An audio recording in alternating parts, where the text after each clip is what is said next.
Good evening, everybody. Welcome to our guests in council chambers, as well as those watching at home. In keeping with best practice guidance from the CDC, IDPH, and DuPage County Health Department, we are once again wearing masks and expecting everyone in Village Hall to wear masks. As is our custom, we'll begin our meeting this evening with the Pledge of Allegiance. I pledge allegiance to the flag of the United States of America and to the republic for which it stands, one nation, under God, indivisible, with liberty and justice for all. Rosa, would you please call the roll? Mayor Barnett, Here. Commissioner Jose, Here. Commissioner Wallace, Here. Commissioner Sadowski-Fugit, Here. Commissioner Colvani, Here. Commissioner Gilmartin, Here. Commissioner Glover. Here. Full house. Fantastic. Is there a motion concerning minutes of a previous council meeting?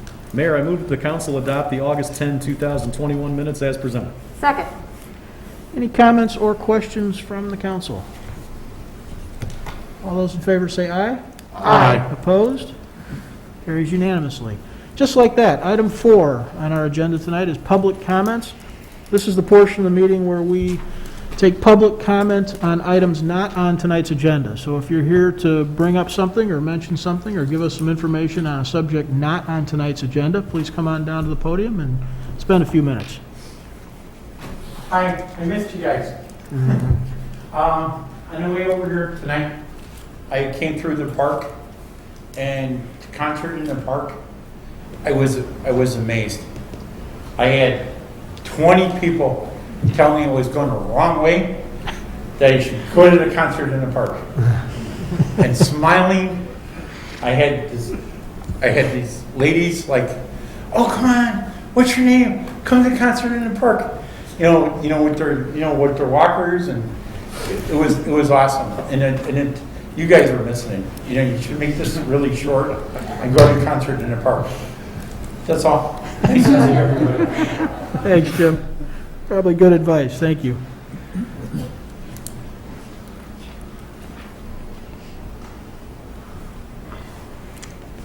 Good evening. This is Liz Chalberg, President of the Downers Grove Historical Society, and I'm Joyce Tumia on the award committee.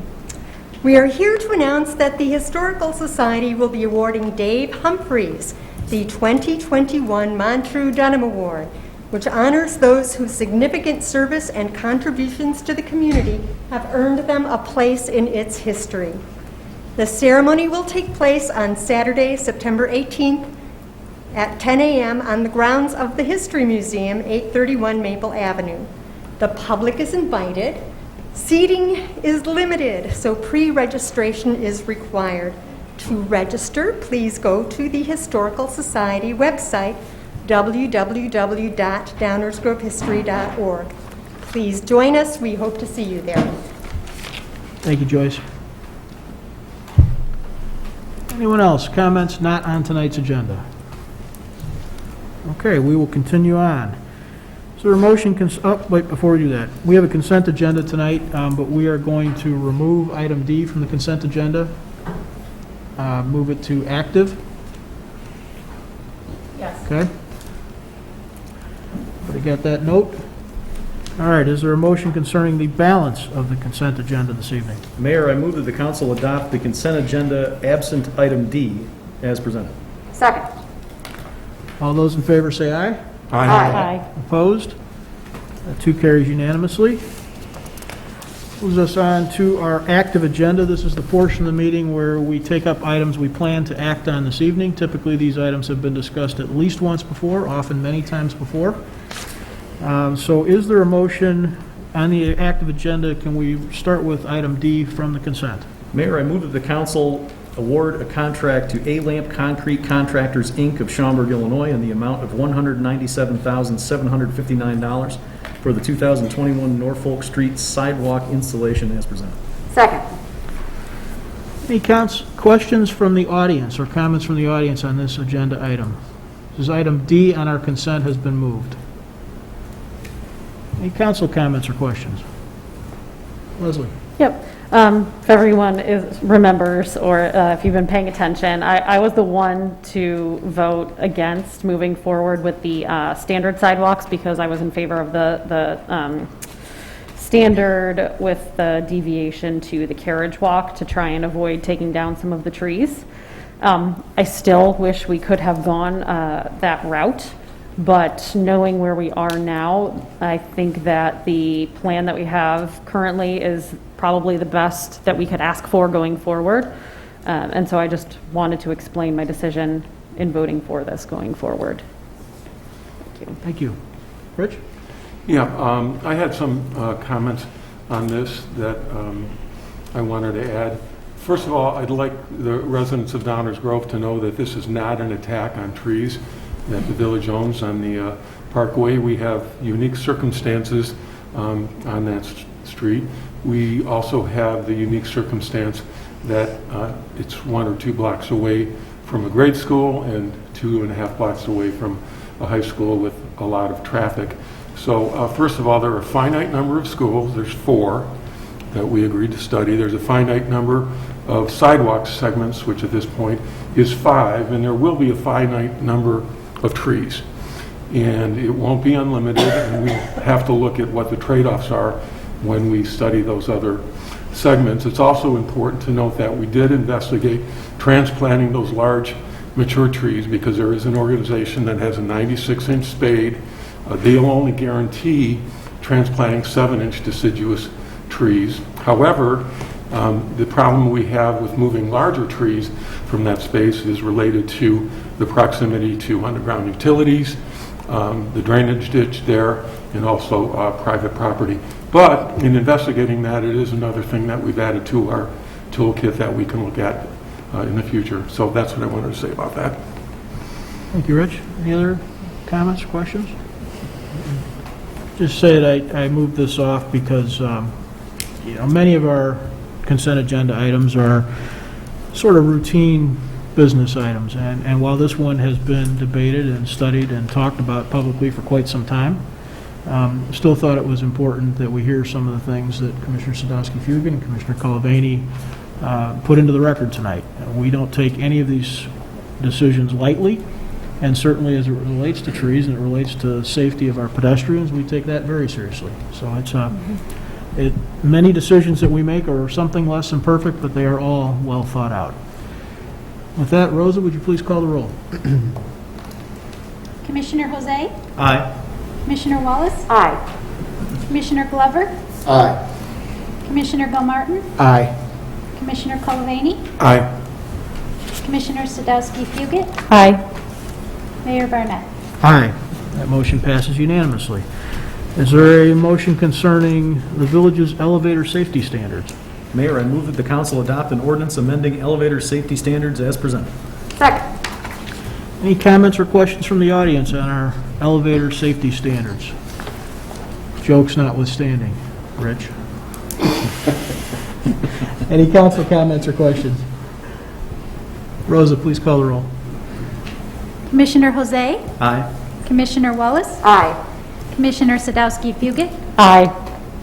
Sorry, Commissioner Glover? Aye. Commissioner Gilmartin? Aye. Commissioner Colavani? Aye. Mayor Barnett? Aye, that too passes unanimously. Is there a motion concerning an intergovernmental agreement?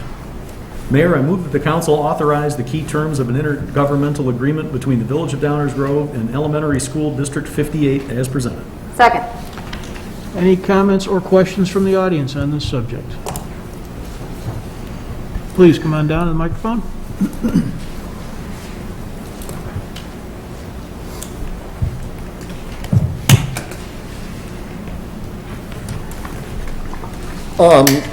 My comment/question concerns the information that I saw on the internet describing the money involved. Can someone elaborate on whether the numbers that were listed as part of that information that's not the total cost, is it? I don't know what internet-based information you're talking about, David. Well, the $1 million, for example, that number that was, am I wrong in quoting that number? There is much to be sorted as the numbers get figured out and identified. This agreement is largely a framework of premise. There's an undesigned facility. There's a long road between here and there. This is basically like a letter of intent between two entities that are deciding they want to work together. I wouldn't hang your hat on any particular numbers. If I could Dave, help want add to some add to clarity. that? Sure. Mayor, thank you. On page 6 of 7 of the PDF that appears online, there's a table which is entitled Calculating the District 58 Contribution Percentage. This is intended to be demonstrative of how you would actually calculate the share, and we use numbers that clearly could not ever be construed as an actual cost of a building that large, because we don't know the cost of a building that large. So this is only for people who want to understand how will we go about calculating it and applying it once we do have the numbers. Yeah. Thank you, Mayor. Thanks for the clarification. Is that the million you're referring to? That is it. Okay. Sorry, David, I didn't follow that. When you said internet, I didn't realize you were talking about our stuff.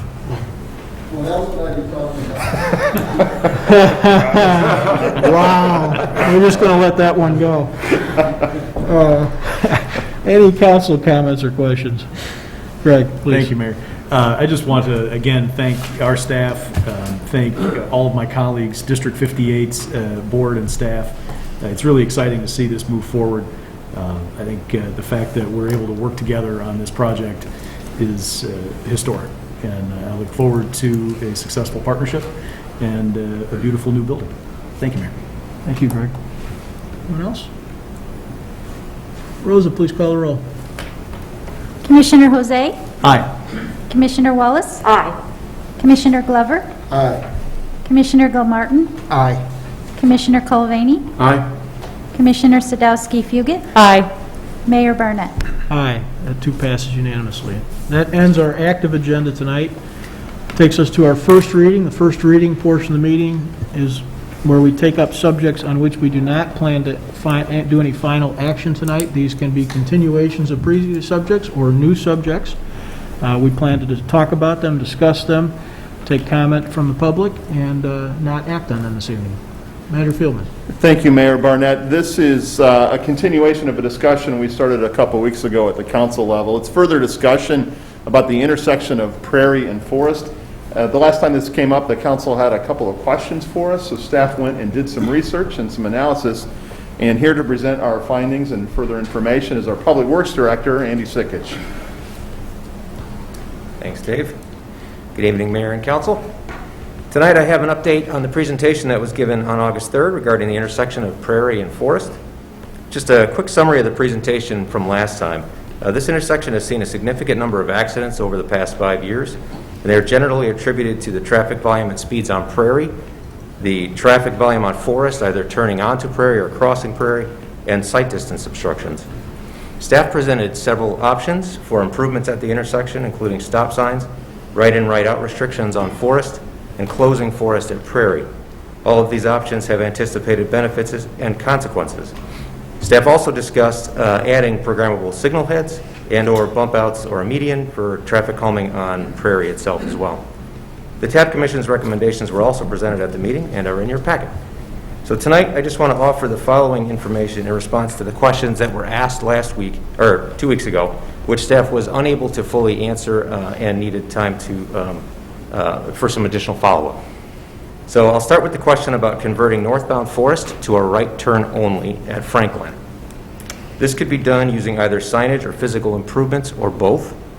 However, staff expects that there would be a high level of non-compliance with drivers ignoring signage and maneuvering around any physical barriers. Despite non-compliance, we believe that making this a right turn only would increase traffic on Franklin, which would then also increase traffic on Main Street. So then, if we were to modify the signal timing at Franklin and Main to increase the efficiency of the traffic on eastbound Franklin, this would result in an increase in traffic congestion on Main Street.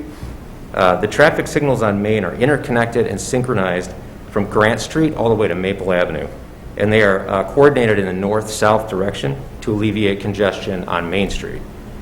The traffic signal at Main and Franklin currently provides a relatively short amount of green time for vehicles on Franklin.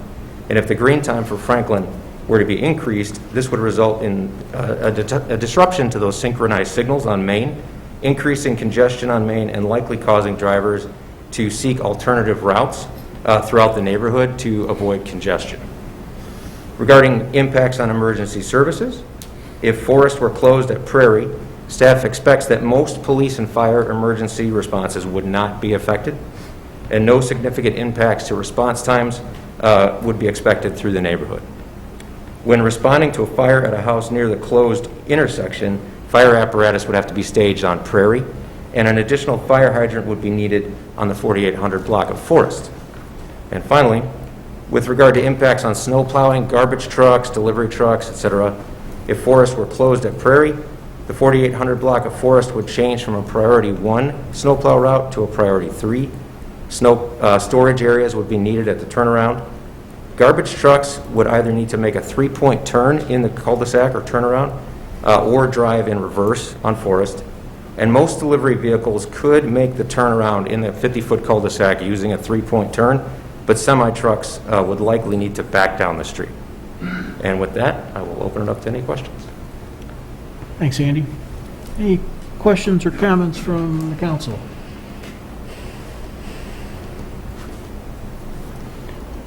No? Greg, go ahead. Thank you, Mayor. First off, thank you to staff for putting this information together. I don't have any questions, so I'll just go right into comments. I still have no interest in closing Forest.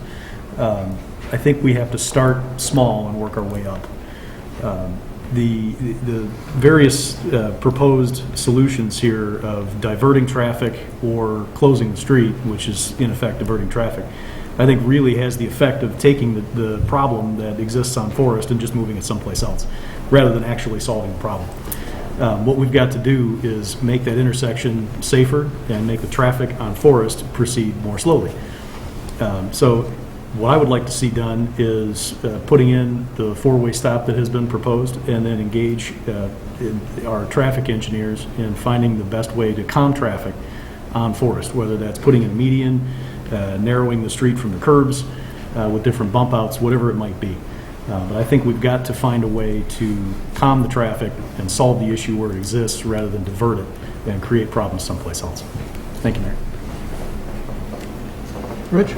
I was originally a proponent, and I asked about the right turn, the northbound right turn onto eastbound Franklin. Think it would be better to divert that traffic to Main Street because it is an arterial street. But I also understand that we can't have an impact on changing the light. The problem with that is if people are waiting too long at that intersection and they can't go down Forest, then they're going to go west to Prince or to Saratoga. I'd be even less pleased if they ended up on Prince, being a brick street right there. The other thing I'm really concerned about is, I understand the 3-point turns, but I'm wondering if garbage trucks would find it easier to figure out how to back up onto that street. And with the 53-foot semis, they would have no choice. So I'm just thinking through someone trying to move in to that particular block and what that semi would have to maneuver itself, really turning south on Forest and then backing up across the intersection and tying up that intersection. I was originally concerned that a 4-way stop at Prairie would create a backup on Main Street. I think the best way for us to find that out is to try it. Stop signs are the easiest things to put in and the easiest things to take out. If we had to pull it out, we could take it out in a matter of minutes. And as long as we're not doing it in the middle of the winter, we can put them in pretty easily as well. Generally, if we do put in temporary barricades, I'd like to see that through a full season winter, through fall and winter, to see exactly what we're dealing with and like where the snow would be piled and things like that. Anyone else? Chris? Yeah, I too want to thank staff for the follow-up. I am not as opposed to closing off the street as some others have mentioned, but I do agree with the idea of incremental efforts, looking for ways that may not be that what I think is the final solution. I am also concerned about the diversion, but I do think that there are some unique characteristics to the street that are causing that speed and causing the high volume of accidents at that intersection. So I too support starting with the option of stop signs, but I think we have to take a very hard look at the impact of that. I am a little concerned about how we're going to measure that in a short amount of time and what occurs during that time, but I trust you will solve that. I do think this is a unique intersection, and I think it is going to require a fairly heavy lifted solution. Cool. Thank you, Mayor. Thank you to staff for the follow-up. This was incredibly helpful in continuing to go through this. And as I'm looking out into the audience and I'm seeing residents from that street, even though we're masked, I can tell that you're frustrated still and that you don't look like what you're hearing up here. And I really do, I understand that. For me, I'm a special educator by day, and there's a phrase that we're always told, and it's least restrictive. Start with the least restrictive. And there are very few moments when I'm able to connect what I do in my day job to here, but this is one that I feel like works. For me, I would like to try with the least restrictive, knowing that it may not work. A four-way stop, this may not work. And if it doesn't, I think I would be open to a discussion of trying a temporary closure, but I would like to see it through more than 60 days. To me, 60 days is not enough. Commissioner Colavini mentioned seasons. I would like to see it through 3 seasons. However that would work out in terms of months and time, because I feel like doing something like this is a big deal. Closing that street is a big deal. And so I'd like to see it through more than that 60 days. But again, at this moment, I keep thinking of that, let's try the least restrictive first. And I think, we all know that when we tried something temporary before, it didn't work. That very well may be the situation here. And I understand that this is probably not what residents want to hear, and it's very frustrating, and you guys are tired of going through what you've been going through. But unfortunately, that's where I'm at this evening. So I would like to try that 4-way stop first, and then consider other things if that doesn't work. Thank you, Mayor. Thank you. Yep.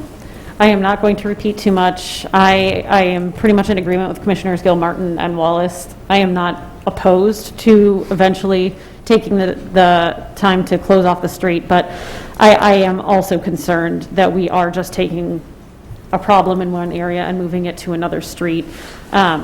I'll be honest, I didn't even think about it at first because I live on, the Fairview side of things, and so I was like, well, why would I drive all the way around and just to avoid Forest? But of course, there's a very large chunk of our community who lives west of that area, and they're just going to likely use Prince or Saratoga or one of the other streets, and I'm concerned that we're still going to have high rates of speed, and we're just going to be shifting accidents from one corner to another.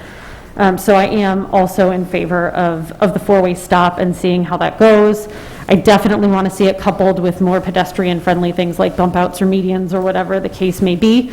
And I, like Commissioner Wallace, would also like to see this through a few seasons, if nothing else, at least through the end of the school year, to see how pedestrian traffic and, any sort of remedies we have for the high rates of speed and accidents in that area as well. So, thank you. Thank you. Couple of questions I had. One, Greg, when you were talking about speed, you kept saying Forest. Did you mean Forest or did you mean Prairie on speed? I think it's really both. Okay. I mean, we have to, at least the testimony we've heard from residents is that you got people driving at pretty high rates of speed on both streets. Mm-hmm. So I think it's really about both. Okay. Mm-hmm. Yeah, I feel like Prairie's speed is a problem. Did we talk at all about if my number, and the number sticking in my head was 2,600, something like that. do we think that if a stop sign there is likely to result in some of the questions that some of us had about driving folks to Franklin anyway?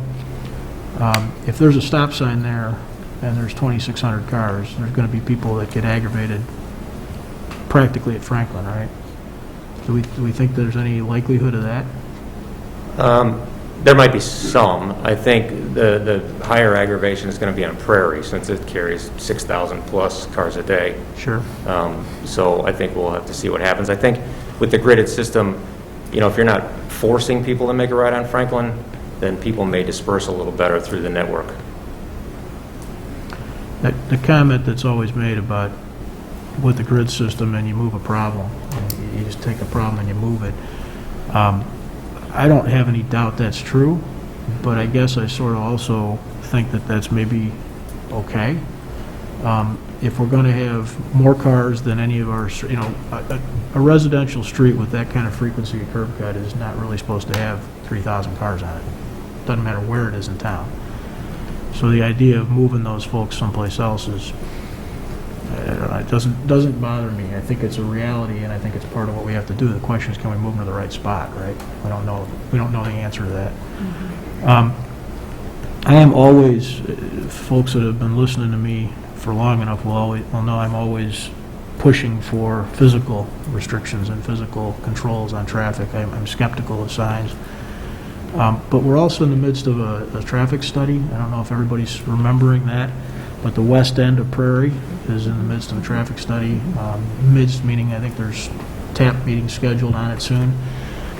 And I guess I'd like to hear some of that result first as well, because in my mind, Prairie speed is a huge issue from east to west on Prairie.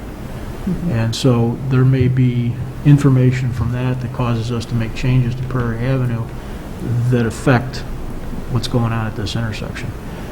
I can certainly live with the idea of a stop sign as a first step. I'm a little unmoved, just to say it, and probably not a great way, but I'm a little unmoved by garbage trucks and moving trucks and delivery trucks, because we have, 100 and some cul-de-sacs in town? There's a whole lot of people that are backing up their moving trucks when they have to back up the moving trucks, and there's a lot of places we're delivering fire service to less than optimum width hammerheads and dead ends. I suspect that all of those things would happen just fine. Not just fine, it's a pain. Do a ride along with the snowplow at 1 o'clock in the morning doing a cul-de-sac. It's the opposite of just fine. But we're doing 100 and some of them anyway. But I think that the idea of doing a stop sign there immediately, watching it for a long period of time, much longer period of time than a few weeks or a month, and then seeing what our next traffic study tells us about Prairie Avenue in general is a pretty logical way to go at this. That, in my mind, makes the most sense for a next step. So that's where my mind is. Rich? Yes, thank you, Mayor. Further comments came to my mind. If you look at, this is an issue where we have to solve the problem. The biggest problem we have to solve are first the accidents on Prairie and Forest, because it's totally unacceptable. Secondly, we have an excess number of cars on Forest 3000. Even though it's a street that crosses, and only one of 6 that crosses the tracks, it's still an unacceptably high number of cars in what is a residential neighborhood. We have excess speeds. First on Prairie is probably causing a more serious problem, but more people live on Forest, and excess speeds on Forest is also an issue that has to be resolved. So let's work on solving the actual problem. This is not something we're making a decision on tonight. Anyone from the audience want to give us some additional input or ask additional questions on this? On the microphone, please.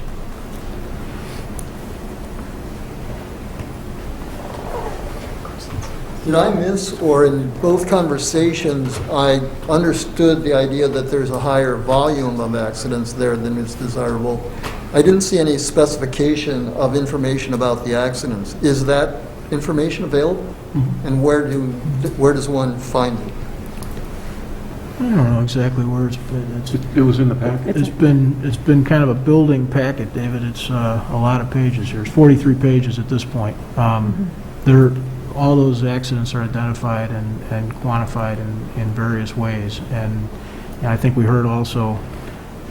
Which date would that be? The last time you discussed this? Yeah. You can actually look at this I mean, one.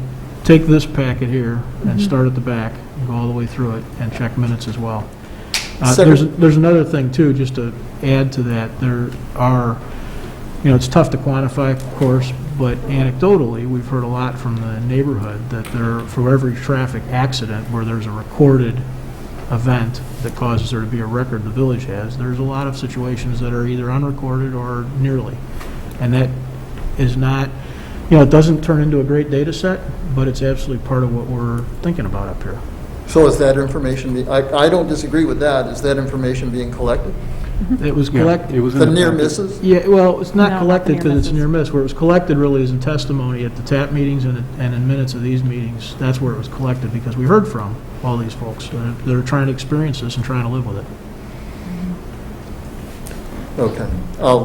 Is that available as well somewhere? Other than just people coming up and standing here and saying this, that, and the other Yeah. thing happened? Those minutes are, Here in the yes. background, it says, from January 2015 through April 2021, 24 vehicle accidents occurred at that location. All those minutes and all those things are in this And report. those accidents are detailed, that's what I'm asking.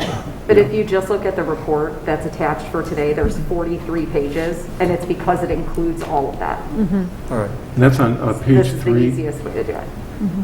The other question concerned I'm forgetting if you discussed last time compared to the discussion today about the difference in a four-way stop versus a three-way stop. What is the argument against having a stop sign for eastbound but not westbound?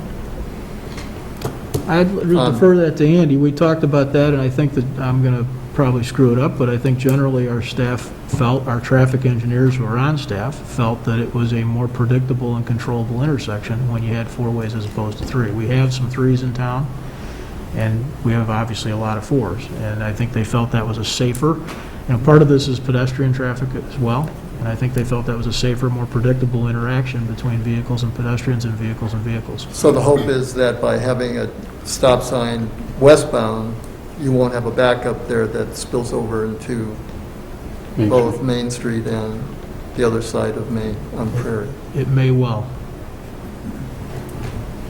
And I misspoke, it's on page 2 of the report under background. Anybody else want to weigh in on this one?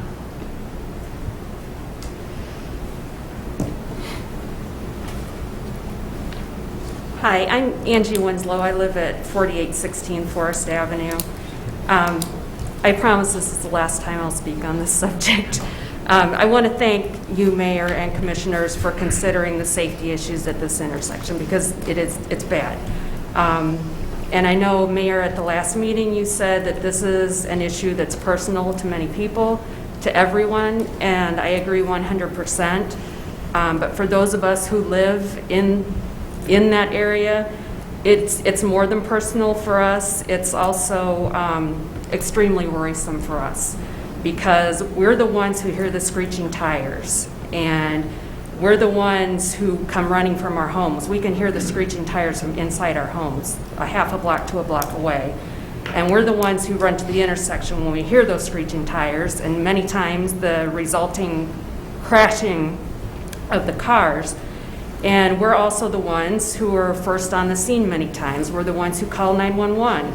We're the ones who sit there and attempt to console people who have just been in an accident until first responders can arrive. And so a large number of us, not so many tonight, are here, but we all went to that, I believe you call it TAC, I call it Transportation Committee, or Commission meeting in July. And at that time, Andy Stickich, who has been very wonderful, gave a very, very thorough presentation to the commissioners.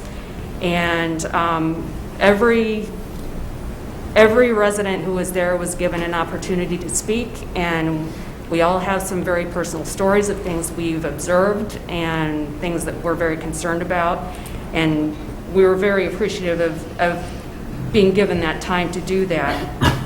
So at the end of the evening, and maybe I'm misunderstanding what was going on, but there were 3 options that were recommended, option 1, 2, and 3, and it went anywhere from 3 to 4-way stop to blocking off Forest.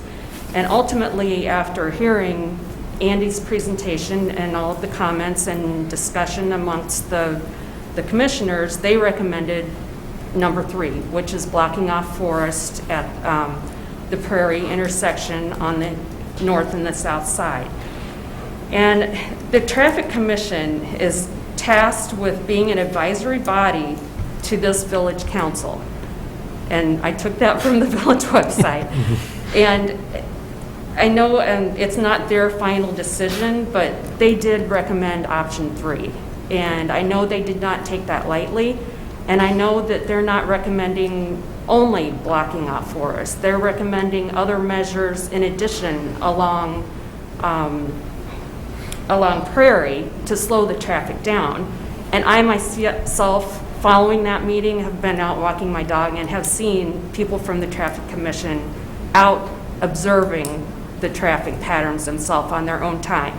So I know their heart is in the right place and they put a lot of time into the recommendation that they made.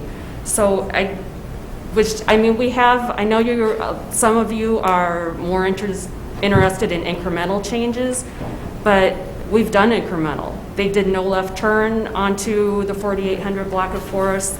That has not worked. They tried the water things all down, that lasted 2 weeks because that didn't work. And I see the option 1 and option 2 having very similar results, unfortunately. And I just think that this is a large problem that needs a large answer, a large response. And also just keep in mind that what the traffic or TAC is recommending is not permanent. Not that we do this right now permanently. They're recommending that we do a trial run with the blocking off of Forest. And so it's not, the decision you make now is not a permanent one. They're asking you to give it a trial run. And so I'm just asking that you please take their advice and take them for, just believe me, they've put some time into this and they've heard everyone out and they are not taking this lightly. So please consider their recommendation. Thank you very much. Thank you.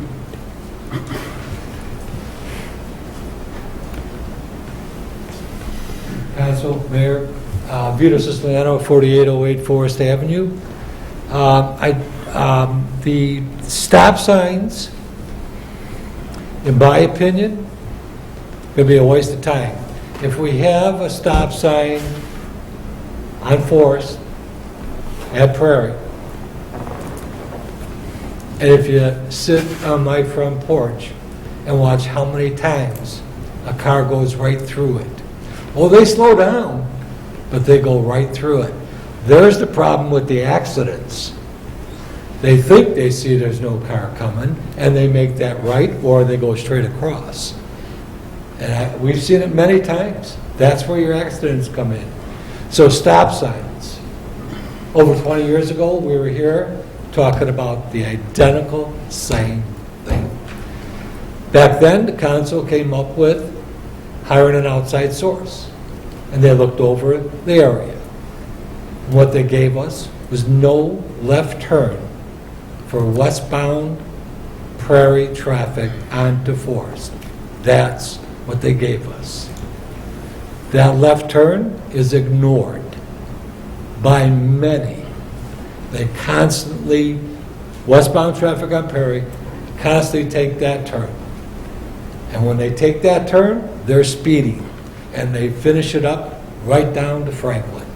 And obviously go further down to the tracks. I don't see that. I'm on 4800 Forest. I'm just mentioning that to you. You get a better picture. I hope you do. I understand. Yeah, maybe that could work.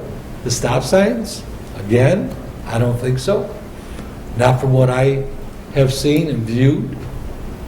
What we went through 20 years ago, of course, I called it a Band-Aid, no left turn. Everything's been a mess since then. I was here, 2 weeks ago, and my phrase is, drivers in our area are out of control. They're out of control. With speeding, avoiding signs. So we put up more signs. It's not going to slow the traffic down on Prairie, because you've got from Belmont all the way to Forest, they're going to be speeding. So that's not going to slow anything down. The stop signs aren't. I hope you're right. I hope it does. Be great. I don't see it.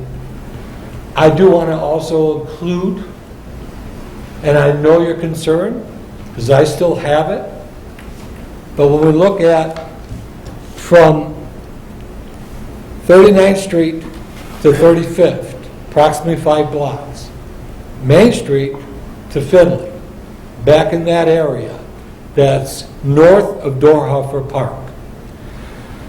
There isn't approximately, I counted them today. There's 9 dead-end streets, and there's 14 cul-de-sacs in that area. That's small. I mean, it's a large area, but it's not that large. When you're looking at, 23 streets are blocked off in that area. So we're talking about Forest, and I get it, don't get me wrong, as far as the trash trucks having to do a 3-point turn, or whoever doing a 3-point turn. Backing up just drives me nuts. I wouldn't suggest that for anybody. But if we could do it in such a small area and have that many streets blocked off, I don't see why we couldn't do it for our area, one street. The other thing I would like to bring up is Franklin, which we're talking about, could be diverting northbound traffic on Forest to Franklin, taking that right, going to Main Street, and making the left, getting back onto Main from Franklin.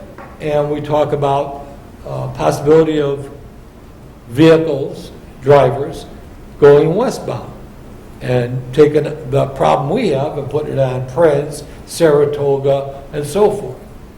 Well, 2 weeks ago I mentioned, and I haven't heard it unless I missed it, I suggested putting a one-way street. Doesn't have to be for the whole thing on for Franklin. It could be just from Prince to Forest. Make it a one-way so cars cannot turn left that are going northbound on Forest. Again, making them go to Main Street.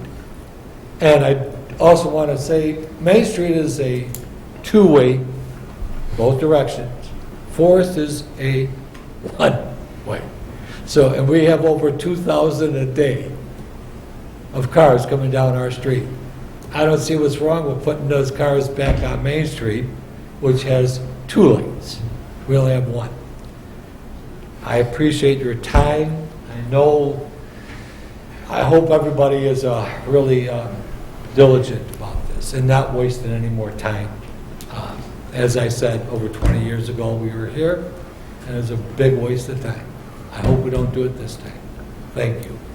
Thank you, Vito. Anyone else?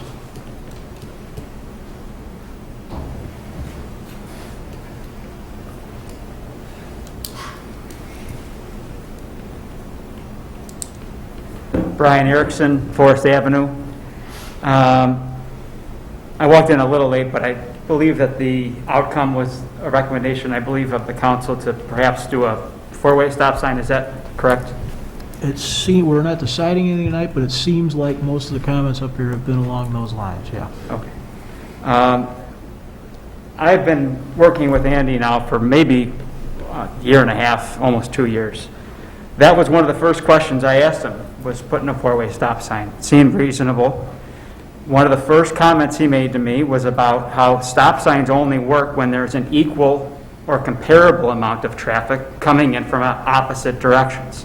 if you get to a stop sign and you, time after time after time, don't have cars at the opposite intersection, correct me if I'm wrong, but there's engineering analysis of how many per hour, peak per hour on average, that would meet the requirement for a four-way stop sign. And he had indicated that due to the traffic volume being significantly less than the 7,000 cars that travel on Prairie Avenue, that chances are it wouldn't be the best solution for the problem, which is nearly 3,000 cars on a local street.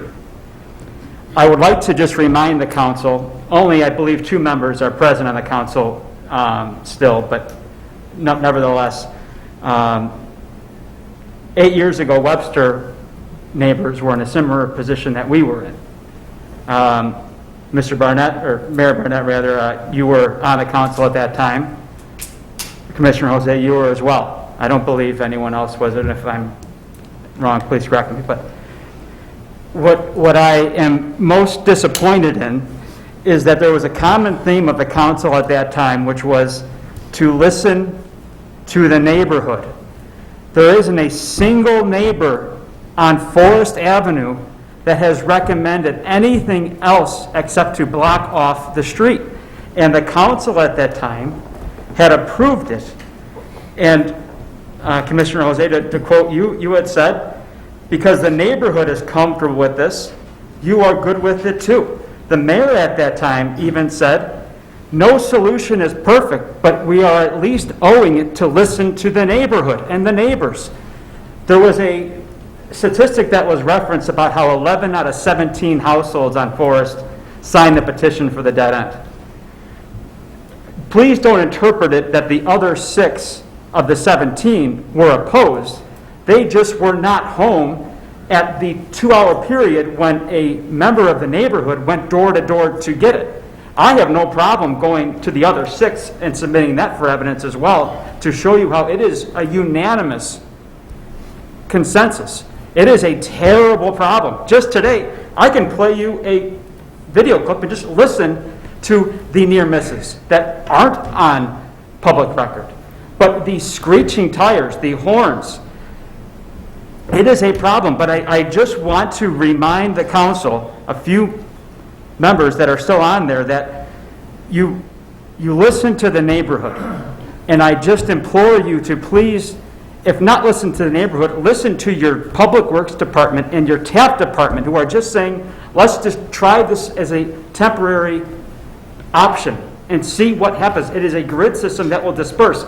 Commissioner Jose, you referenced if they wanted to be on Main, they would be on Main. To that point, they're not on Main because they know they can speed down local street and beat the 13 cars that are at that stoplight. So they speed because they know that they're going to get ahead of them.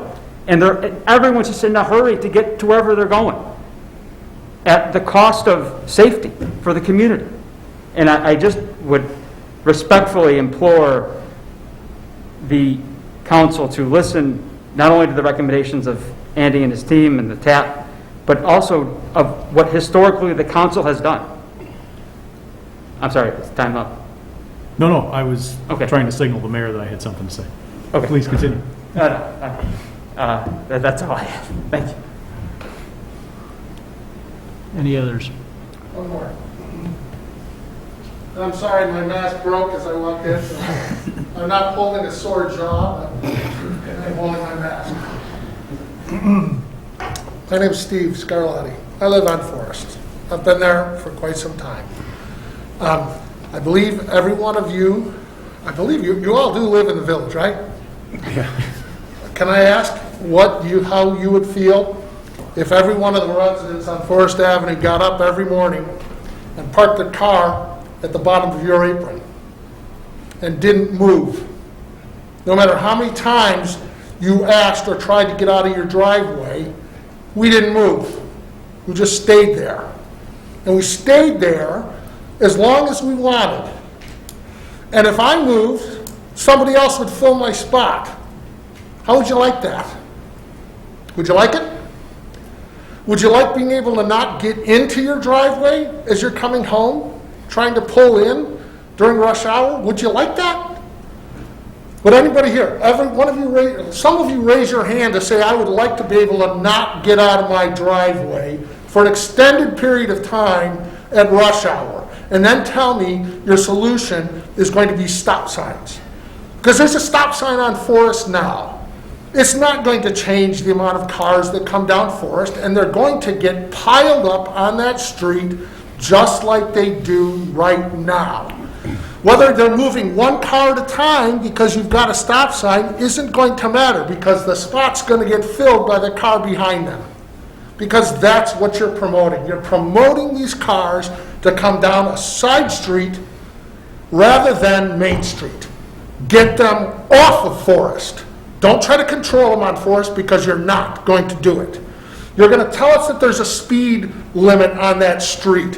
When your own police, we tried to get you to drop the speed down to 20 miles per hour, and you said you couldn't do it because you need so many feet between stop signs or changes in speed. They don't slow down. And your little speed thing that you set up on Forest was a farce, because they're going about 60 miles an hour between that stop sign and the middle of the block, which is when they start to hit the brakes, because they have to, because there's cars there. And that's where you set up your timers to see how fast the cars are going. It is ridiculous how fast they go down that street. And when we tell them to slow down, and Vito's got the best voice around to tell them to slow down, they flip you off, right? And they scream obscenities at you. Do you want that on your street? Well, we've been dealing with it for 20 years. Your expert said, put a dead end. Listen to your expert, because you guys are not experts. This isn't your job is to listen to your experts. We are sick of what is going on Forest, and you want to put a Band-Aid on it by putting stop signs that is not going to change a single thing about the amount of traffic that comes down that street. I'm sorry I'm getting angry, but this is silly. We already had this meeting twice. We've had people out exploring the situation, running the car counts. What is the solution that works? The one solution is to put a dead end on that street. Your expert knows it, and you don't want to do it. I don't know who's putting the pressure on to not do it, but this is silly. Your experts know what's right. Listen to your experts. Shut off the street. Get the cars off of Forest. Get them where they belong on Main Street. That's a 4-lane road. We're a 2-lane road with cars that park on the street, by the way. So when those cars are racing down, they're doing a little slalom course coming around the parked cars. It's ridiculous. I'm telling you, if you guys don't stop that, I'm going to be so disappointed in this village board for not doing what their own expert said is the right thing to do. Thank you. Anyone else? Can I ask a follow-up to that? Is the study of traffic patterns on Forest such that there's a volume throughout the day? Because it occurs to me, if the volume is not high throughout the day, that instead of closing it down permanently all the time, one possibility, if the village were to entertain that, would be to gate it, as is done in certain locations around the area, so that at rush hour times, it's just closed off at that time, and then the gates open again. Thanks. You know, one of the challenges with these meetings is that people throw stuff around pretty loosely. And what this board is up here doing is trying to actually understand. So let's make one thing clear. There's no expert that is saying, you village council should close this street. There's no expert saying, you village council, the one thing that would fix the safety at Forest and Prairie is to close the street. That is simply not the case. There are opinions, and there are boards like TAP, which are volunteers just like this group and just like that group, with no particular expertise, who go through the same process we do to try and listen and hear. The truth is, there isn't a good answer here. The truth is, 2,600 cars are too many for a residential street on a quarter-acre lot setup. That's the truth. The other truth is, this board is challenged with trying to maintain the safety and health and welfare of the entire community. And so we're not real interested in taking 2,600 cars from Forest and putting 2,600 cars on Prince. That is simply not something we're interested in doing. And so there are a variety, as you guys well know, of possible solutions, each of which, as was identified, have detrimental effects as well. And so what we're trying to do is manage that. We're trying to understand and pick one that we're going to go forward with as a next step. You have heard Commissioner Gilmartin and myself talk about preferences for something more physical. You have heard others talk about a very sincere interest in trying to avoid Prince and trying to avoid Saratoga and trying to avoid Franklin westbound. You have heard others up here say, I think that probably all we really need to do is slow them down. Every one of those is an opinion rooted in the same data. And not one of them is an opinion that an expert traffic engineer says is the solution or absolutely won't work. Not one of them. So we are listening. Don't confuse listening or hearing with agreeing. That sometimes happens when we're up here talking about things. Please don't do that. We're on meeting 4 or 5, as has been said, and we're going to have at least one more. And we're going to try and pick a step forward. Why? Because we recognize that, as Commissioner Cullivaney so well put, there is a very serious problem, at least 2 of them, that we need to try and solve. It is possible that there will not be agreement from the audience to the council or within the council on exactly what the next step is. But there will be some step in an effort to try and solve the problem.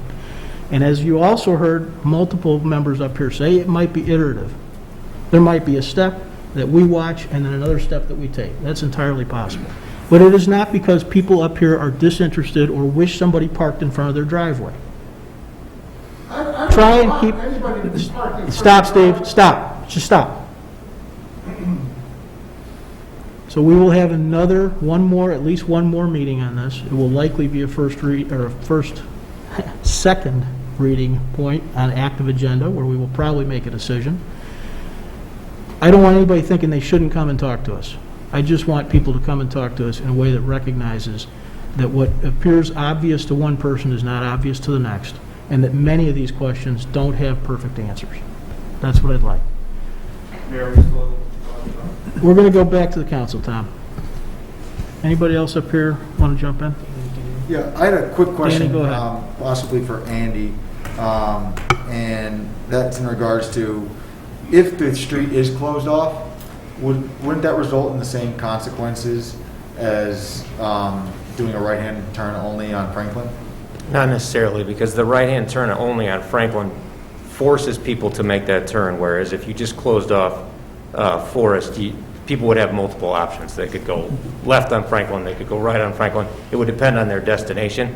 But if someone's headed northwest and you're forcing them to go right on Franklin to Main Street, that's just going to be, it's going to cause them to do something else.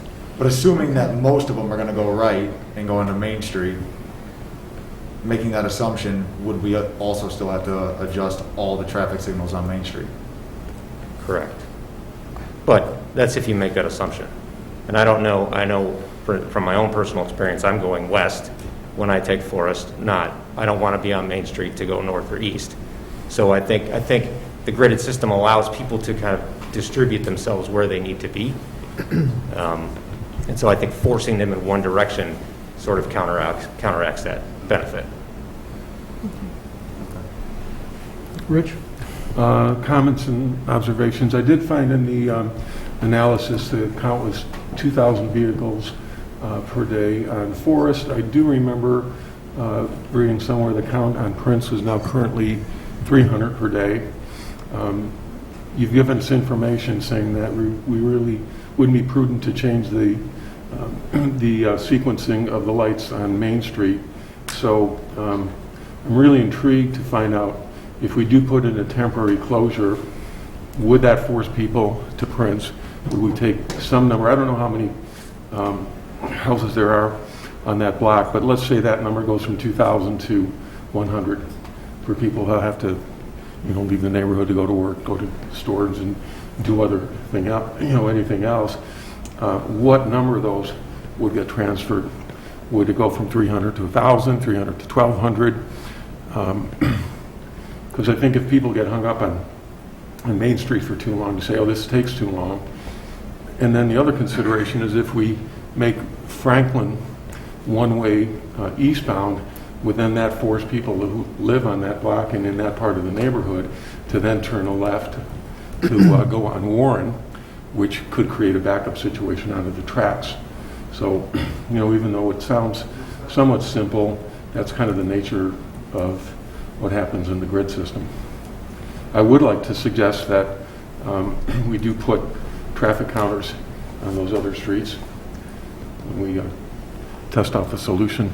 I also wanted to add my comments. I'm also in agreement that signs do not slow traffic down. The best way to slow traffic down is a physical narrowing of the road, either by doing just that or having the bump outs where they're forced to slow down. You can read a lot of studies that say if you widen up a road, regardless of what you put the speed limit at, they'll go 45 if you set the speed limit at 20 because that's the way the road feels. And that's just the nature of the traffic. And I agree with the comment that the drivers are out of control. Chris, please. I'm not sure if this is a question or a comment, but I'll go with it. Maybe starting, Andy, is there any way, I think part of the discussion has been, certainly are we moving the problem to another street? And when I view Forest, it's a straight shot to Prairie and a right to Main and on that way. And that's obviously the challenge that we're facing. If that were to be closed off, other alternatives are not as straight a shot, right? If folks are going to go left on Warren, then right on Saratoga, they come to Franklin. It's not another straight shot. It's either a right to Prince or a left to Saratoga. So part of this is also what I'll just phrase as human nature. Like, is it human nature for people to go left to know when they want to go right? And I just wonder if maybe the question in there is there any way to quantify that or try to have an understanding? Because coming straight up Forest makes sense. Taking 4 or 5 turns to get to the same place, I feel would divert people's actions in a different way. And I just wonder if there's any way that we could measure that or have any sort of case or existing condition that's similar that we could point to. I don't think there's any way to study that without actually trying it. Yeah. It's just too unique. Yeah. There's some driver psychology research from 1,000,000 years ago, back in my college days, that says each driver has a perception of how much time it takes regardless of what the actual time, and some people prefer to keep moving because they feel like it's getting faster, and some folks are more, they'll actually time it. So there's a variety of driver behaviors at play. But the speeds and the shortest path to that is different even just one street over. That's all. Andy, I thought I remembered reading somewhere too that there was, to Dave's point about driver psychology and studies, that people tend to, it's not, maybe tend to is the wrong choice of words. Is it true that it's not uncommon for people to, when they encounter a stop sign, to essentially take that as the beginning of a race to the next stop sign? That sometimes when you put stop signs in, the net effect is that people basically just fly between them? Does that play? I guess what I'm asking is, if we're worried about, one of the things we're worried about is speeds on Prairie as well. There's accidents, there's traffic volumes, there's pedestrians, there's also speed. Are we setting ourselves up for, now that I finally got past that stop sign, I can really haul down to Belmont? I don't know the answer to that. I thought there were studies about it. That's what there may be. That's outside my expertise. Okay. If they're, pass the word around. If there are any studies like that, I'd certainly like to know about them. I thought I remember reading that somewhere.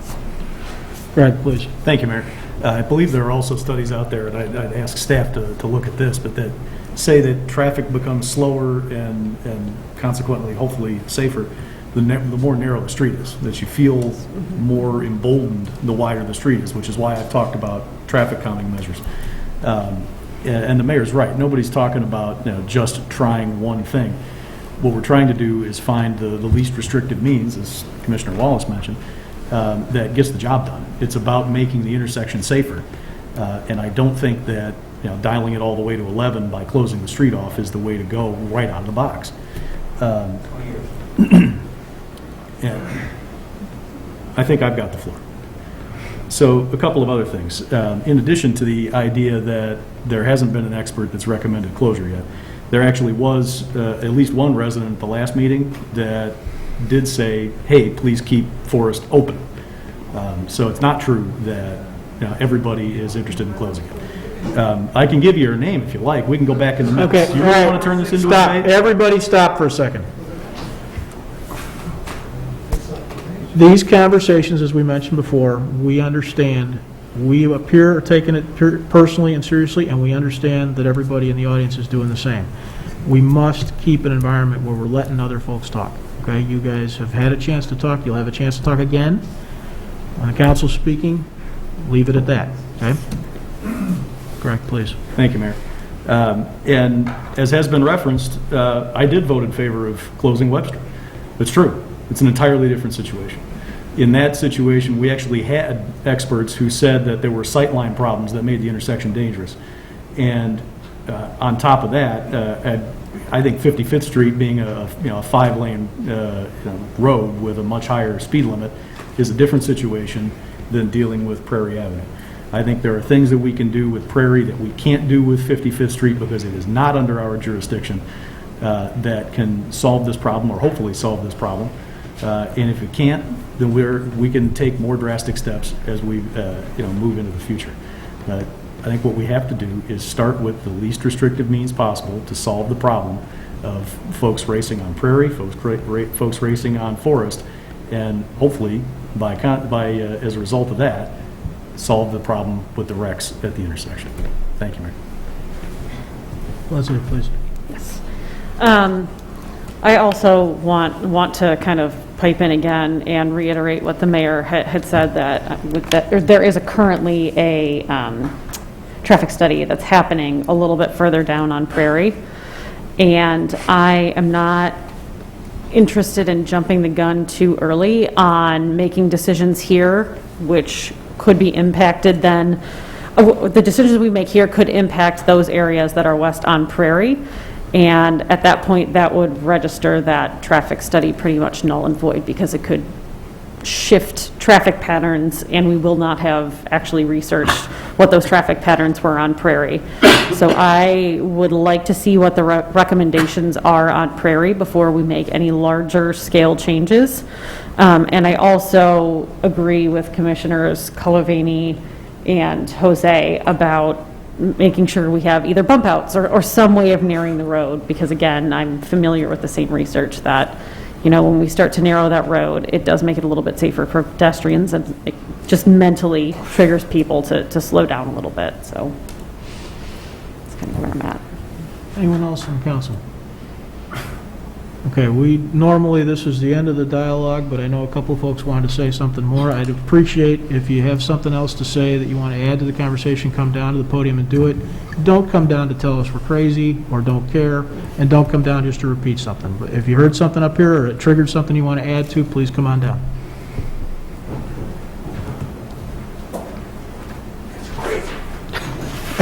Tom Schroeder, 4815 Forest Avenue. Just a little Q&A. So, Bob, when you were saying that 2,600 cars on Forest Avenue is not acceptable, yet you're suggesting that we're going to give it a shot with a four-way stop, what does that do towards eliminating any of those 2,600 cars?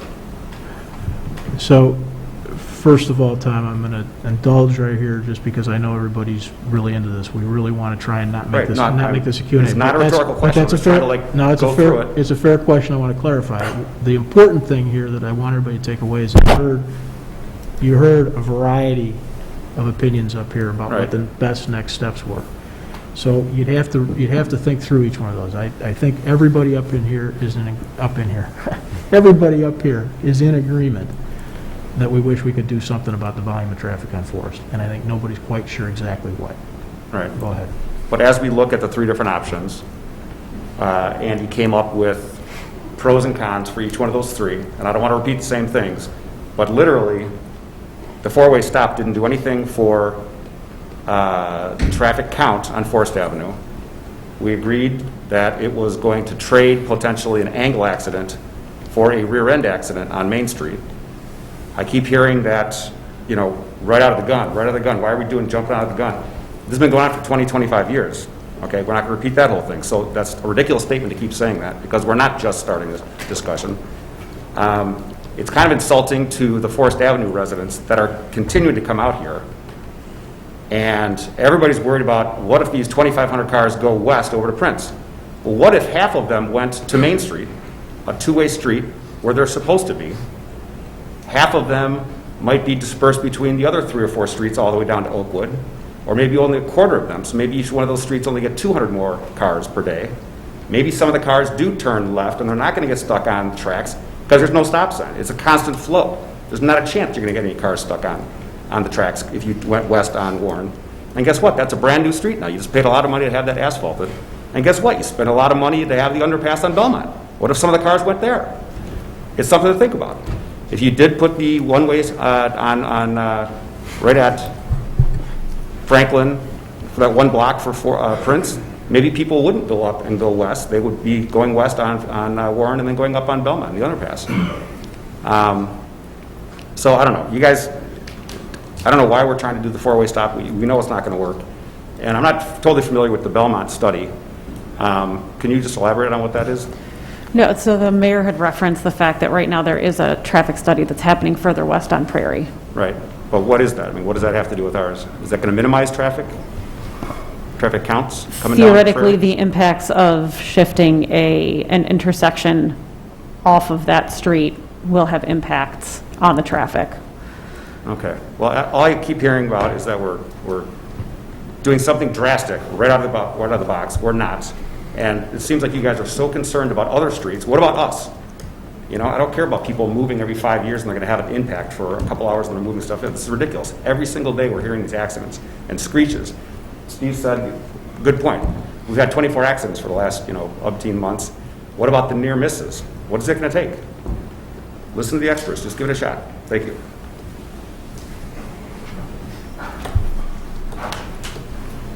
I promised not to get as impassioned as last time.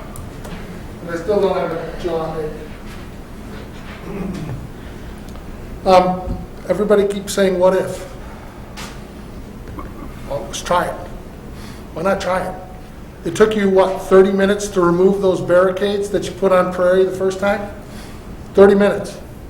Somebody made a phone call and said this isn't working, and they were gone in 30 minutes. Put up those same red barricades at the end of Forest. Put a new traffic sign on Franklin. That's all of about 20 minutes, guys. Okay? Dead-end street. How long does it take them to put that sign up? Probably take them 5 minutes to take it down, 20 minutes to move the barricades. Put them up. See what happens. What have you got to lose? Maybe, we're going to keep saying maybe, we're going to move them over to Prince. Maybe they're going to go here. Maybe they're going to go to Main Street.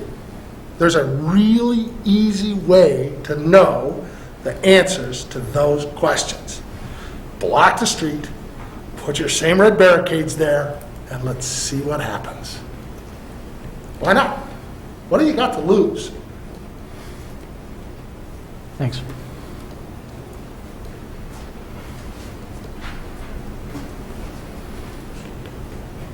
Given Leslie's comment about the traffic study that's in existence, does that imply that nothing that may be contemplated with respect to the concerns of the people on Forest will be addressed until the traffic study is done? No. Because the assumption is that it won't affect the study? It's just it's one of the things that we're thinking about, David. It doesn't imply anything except that we want people to understand that's out there.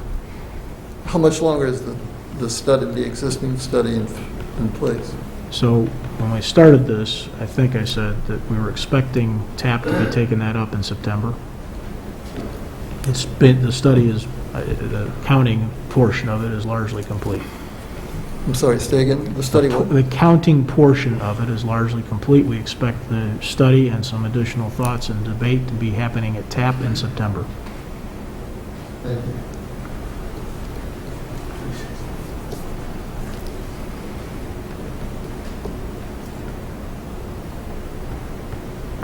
Just a couple of points I wanted to make.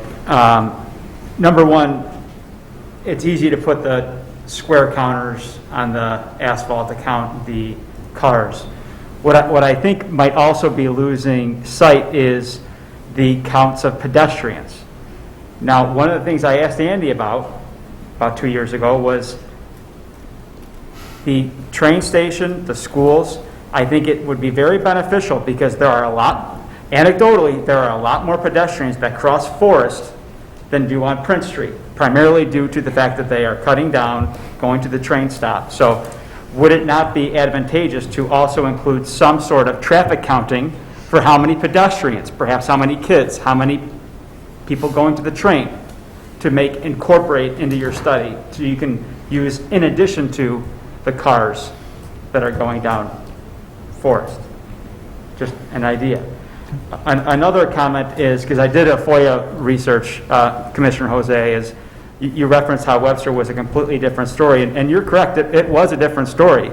They actually had 22 less accidents in a 5-year period than our intersection did. 22 less. Now, another point that was made was we don't want to put 2,500 cars on Forest onto Prince. However, there hasn't been a single study that has referenced that all 2,500 are going to go onto Prince. It is just a hypothetical that might happen. So, absent of any temporary 60-day traffic counting, you don't know that will happen. And by the way, it's temporary. But one thing is for certain is when you put a 4-way stop sign, when you add 2 additional stop signs to a existing intersection that is already experiencing people not following it, I struggle to think how that's going to make anything safer. Just an idea, because you're still going to have the 2,500, and now you're just going to have the people who are going to be doing.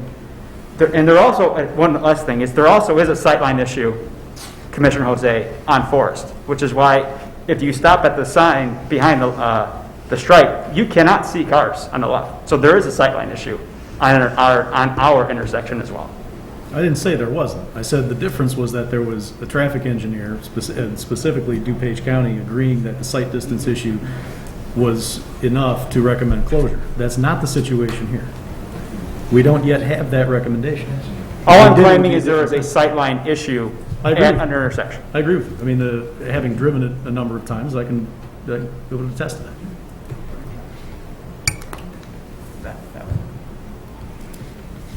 Okay, that's going to be a wrap on tonight's conversation. Keep your eyes on the agendas that are posted. We will be taking this up again. It's anticipated at that point we'll be in a position to make a decision about next steps, but we don't know exactly when we'll put that on. That ends our first reading tonight, Mayor. Thank you. Thank you, Dave. Item 8, Mayor and Council Member reports. Opportunity for council members to report out on other organizations they're part of, goings on in the community. We'll start down here with Danny. You got anything for us tonight? No report, thank you, Mayor. Chris? No report, thanks, Mayor. Greg? No report, Mayor. Thank you. Rich? No report, Mayor. Thank you. Leslie? Well, this time I'll swap off of Greg and just remind everyone that the Grove Foundation's annual golf outing is happening on September 11th, so keep an eye out for that. And that's it. Thank you. Nicole? Thank you, Mayor. Grove Fest Special Edition is finally here this weekend, starting Thursday, August 19th, going through Sunday, August 22nd. And it doesn't matter what the meteorologists say or what you see on any type of weather channel or weather app. It's going to be amazing weather. We are still, however, some volunteers short. So we're really asking for your help. You can register to help volunteer at RotaryGroveFest.com. Thank you, Mayor. Thank you. I do not have a report, but we are going to continue our meeting with some long-range planning. We're going to move to our committee room for that, so we'll take about a 5-minute recess right now and reconvene next door. You're certainly welcome to attend that as well. All right, we are back. Let's reconvene this meeting. We're here now to talk first round discussion of high priority action items. This is the sort of most immediate work plan, if you will.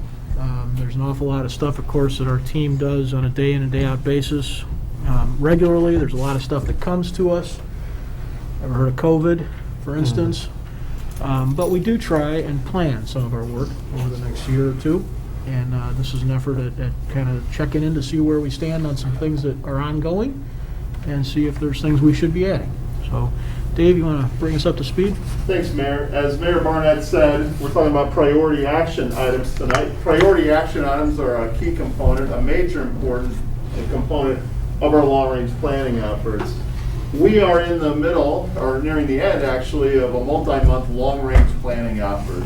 The long-range plan is used to guide day-to-day activities as well as important documents like budgets. The long-range plan includes the council's strategic goals. It identifies key trends and issues that will affect our long-term future.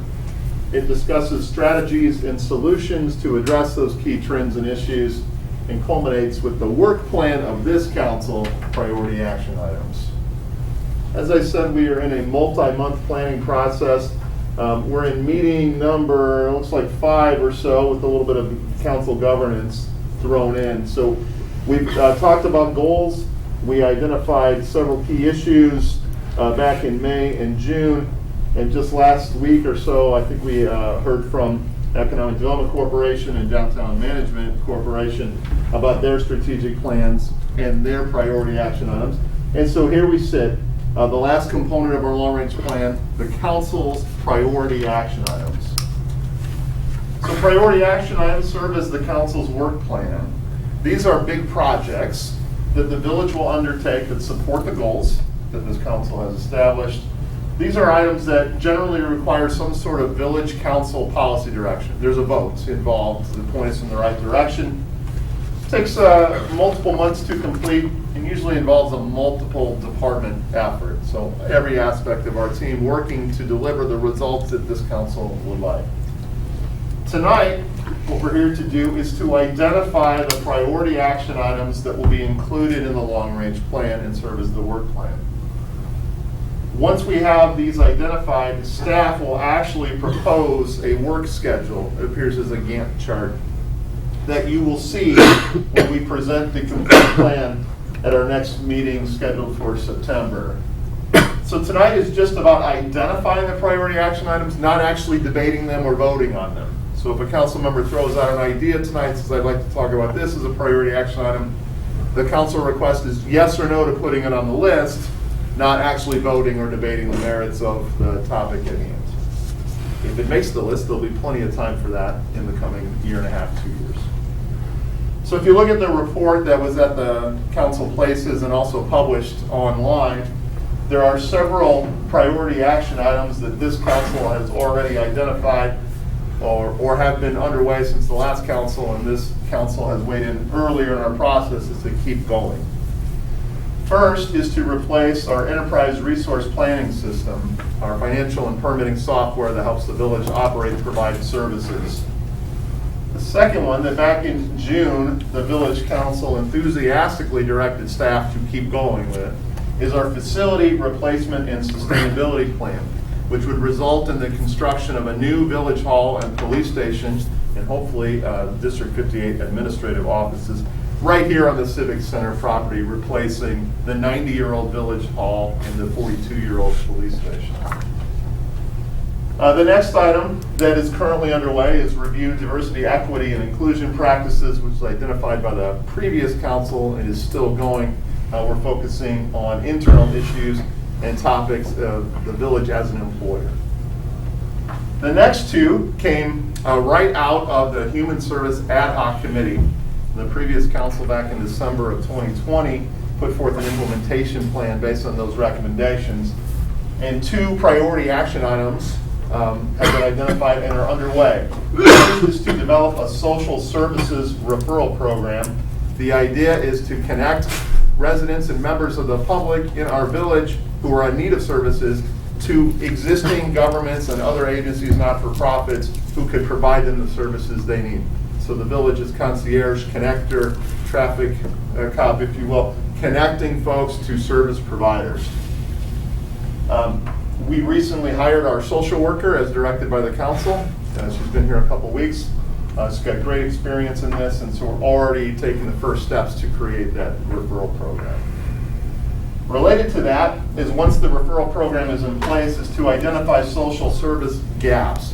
Where are we struggling to connect residents and members of the public in need with actually providing them the service and getting them to the folks that can provide those services? So that gap report would be presented to the Human Services Commission and then on to the Village Council for direction as to next steps to address any gap that may be identified. Earlier in this long-range planning process, the council identified purchase and install camera systems for the police department as a top priority. It's reflected here in this list. This is both the required by state law body-worn cameras and fixed location license plate readers that will help us prevent and respond to potentially dangerous violent crimes. The next item is a continuation, a multi-year project started a couple years ago, which is Downtown Outdoor Dining Program. This would be the third and final phase, which is to really create a more permanent program for 2022 and beyond. We're working very closely with Downtown Restaurants and Downtown Management Corporation. And the last one is identified by staff as a big project that is on the horizon. Our current contract with Republic Services for solid waste collection and management expires in the early part of 2023. When we get to this stage of a contract expiring like that, there's several months, sometimes over a year's worth of work of engagement with the community and the council as to where to go next and how to negotiate that. So it shows up as negotiate and execute a contract for solid waste collection and management. All of these projects are listed in the staff report and have a brief summary and discussion. What we're looking for here tonight is confirmation that these are still on the list. And if the council would like to propose adding any other items on the list, we'd like to hear about it tonight. Okay? Thank you, Dave. So let's just take the easy thing first. Kind of a head nod around the room. Does anybody have anything on this list that they think should be removed? A project that is underway that we don't want, it's not important enough to us to stay as a priority, and we want it to either cease or be delayed. Anyone feel that way about any of these things? Okay, that's the easy part. Great, thanks for coming. See you all over. So now the hard part. There's 7 people who all ran for office to try and help their community, and they didn't do it with 0 ideas. And so one of the challenges that we always have is, as you can see, that list has, how many things are on that list? 8. So if we add 7 more, that's going to probably be a resource problem. So I think what I'd like to do is just go around the horn here and see if anybody wants to throw some things onto the table for consideration. As Dave mentioned before, this is not the evening where we would debate the merits of anything. Frankly, none of us would be in a position to do so. We wouldn't understand the impact on the work plan, much less the details behind it. But it's a question of, are there subjects we want to hear about in September that are framed up in a way that we would understand the impact on the work? So you get the lucky spot. We'll start with Chris. I picked the right seat. So I would like to propose adding the creation of a complete streets policy and plan to our priority action items.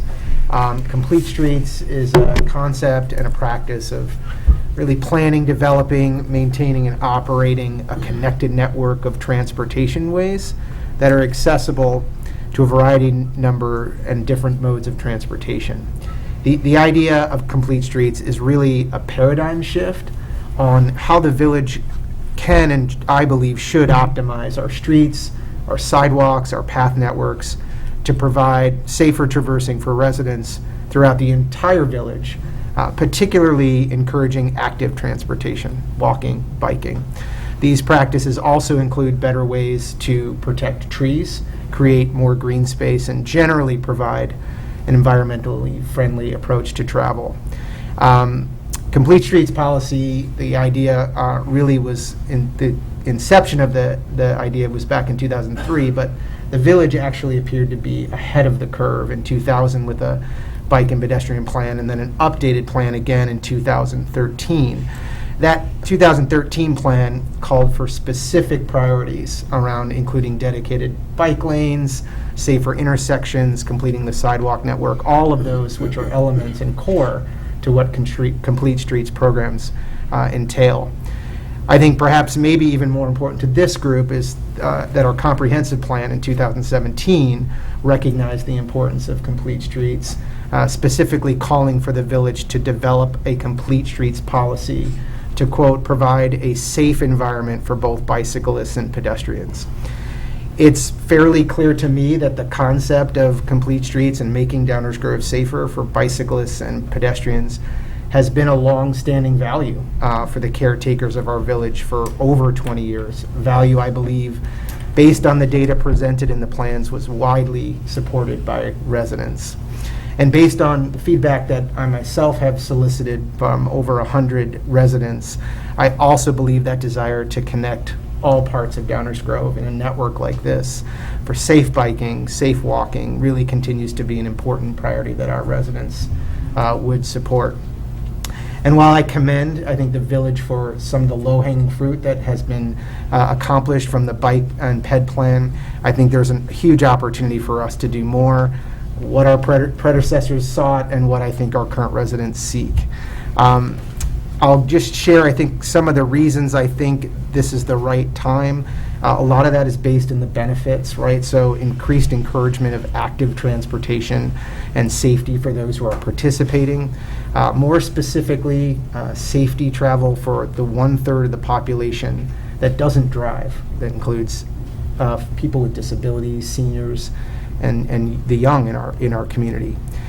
There is a ton of research around the economic growth that connecting residents through non-motorized travel can bring, the health benefits, reduced traffic, environmental vibrancy that it brings, and really attracting new residents to a village that is walkable and bikeable. I think one last thing that I think is really important, along with the fact that I think this would align with our strategic goals, is I think a complete street policy and ultimately a program and plan can go a long way to connecting the north and south sides of Downers Grove, something I think will bring a lot of benefit to our village. So given all that and the benefits, I'm proposing that developing a complete streets policy and program be added to our priorities in really two parts. One, developing a formalized complete streets policy that requires complete streets design elements into all capital projects that involve our streets, sidewalks, and other related projects. A formalized policy really demonstrates the village commitment to this approach and would provide clarity and direction to the village that the village needs to apply complete street principles to capital projects, but also set the standards for a complete street program, which is the second part. From a policy standpoint, there are dozens of model policies, including ones for towns and cities that are grid-based, mature, that I think can serve as guidance for us and allow us to develop a policy that fits our village. I also know that given all the work that's been done over the last 20 years with the bike plans and some of the direction of the comprehensive plan, there's been thought and a lot of research already in this. So I don't think this is starting from zero. And I also think a policy is important because it gives us the opportunity to set measurements on the impact this can have. I think the second part of it is really to develop a comprehensive complete street program. First, I think it would do two things. One, allow us to sort of evaluate what capital projects are coming in the next 5 years to really be able to integrate complete street practices into those projects. Then, or maybe even better yet, concurrently, this plan would include a bike and pedestrian network plan, really designed to evaluate and recommend what a fully integrated network could be. This plan would serve as a blueprint for the village on how we could transform our streets and sidewalks into that connected network. I know there's a lot of hesitancy to take on big projects where we have some of these replacement and ERP, but I just humbly ask that we ask staff to take a closer look at the implication and resources that we may need to make this happen and allow the staff the opportunity to determine whether developing a policy would divert resources and reduce our ability to get some of these other things done. Lastly, I just want to mention, I don't think a complete street program operates in a vacuum. I think there's been a lot of concern about what it might do to like loss of trees or traffic and all those things. But I think a well thought out plan and policy takes all of those things into consideration. A smart program would show us what's possible. And I just don't think we've taken that step, not only possible, but also ground us in reality. And I've seen many examples of villages and towns that have done that. I just to close, I would just hate to see another 20 years go by and not a lot of action taken on that. I think there is some competitiveness with other towns who have made moves towards this that we need to take into consideration. And I just think it's an absolute opportunity to create a policy and then put a plan in place that will just help make this these ideas that we've had for 20 plus years, more of a reality.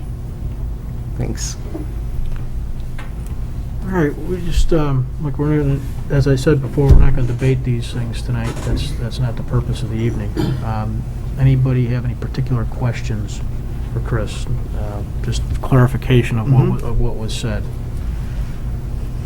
Okay, so we all got that part. Anybody have any thoughts on whether this is the type of thing we want to add to the list or not? Leslie, go ahead. Yeah, I am definitely interested in adding this one to the list. I agree that we already have laid a lot of groundwork with our bike and pedestrian plans, as well as our comp plan. To me, complete streets just kind of feels like an ethos, like just a way to do business. And I think that in my discussions with residents as well, most people, pretty much most of the conversations that I've had around this topic, people want to find ways to connect north to south especially, but also in some cases east to west. I mean, I can even know personally that it is challenging, and I have been almost run over crossing 55th Street at a crosswalk. So I understand the challenges that we can have crossing some of these locations, and it doesn't necessarily mean that every street is going to have a bike lane, or we're going to have to do major renovations to every street. But I think it is worth recognizing that, because again we talked about that grid system, that hopefully there should be some spots throughout the village where we can start to move more bike and pedestrian traffic. And as we're discussing things like what to do with Forest and Prairie or Norfolk streets or some of those other areas, we are so focused on safety. And I just think having this bigger plan in place and policy in place that we can kind of look to say, these are some of the best practices that we as an organization have identified as ways to move that traffic more safely. I think that's just an even greater benefit for us and for the people who are going to sit in these seats going forward. I don't think there's ever a good time to do big projects, but I think, again, given we have data from 2013 and 2017, I agree that I don't think we should be waiting much longer, and I'm really in favor of moving forward with this. Anyone else? Rich? Clarifying question, particularly from going north to south. How do we engage the county at 83rd Street? I guess, I don't know if 83rd Street is ours or if that's county. 75th Street is county. 63rd, 55th is county. And because you're not going to be able to cross those major roads without having impact. 55th was just redone very painfully and over a long period of time. Would we have the opportunity to affect change where it might be needed the most? So if that's a clarifying question for me, I am certainly no expert in county decision on what they would and wouldn't let us do.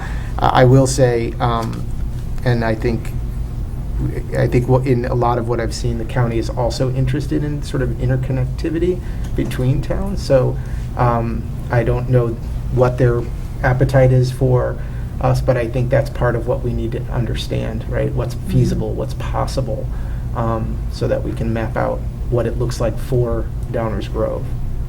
when the county undertakes improvements in any municipality, they reach out to the municipality for input, and there are public meetings that happen. 55th Street, those meetings were years and years ago. We were here tonight in 2013, actually. Interestingly, the county has a complete streets program. So their take, I think, is that 55th Street represents the implementation of their complete streets program. That's a fascinating concept.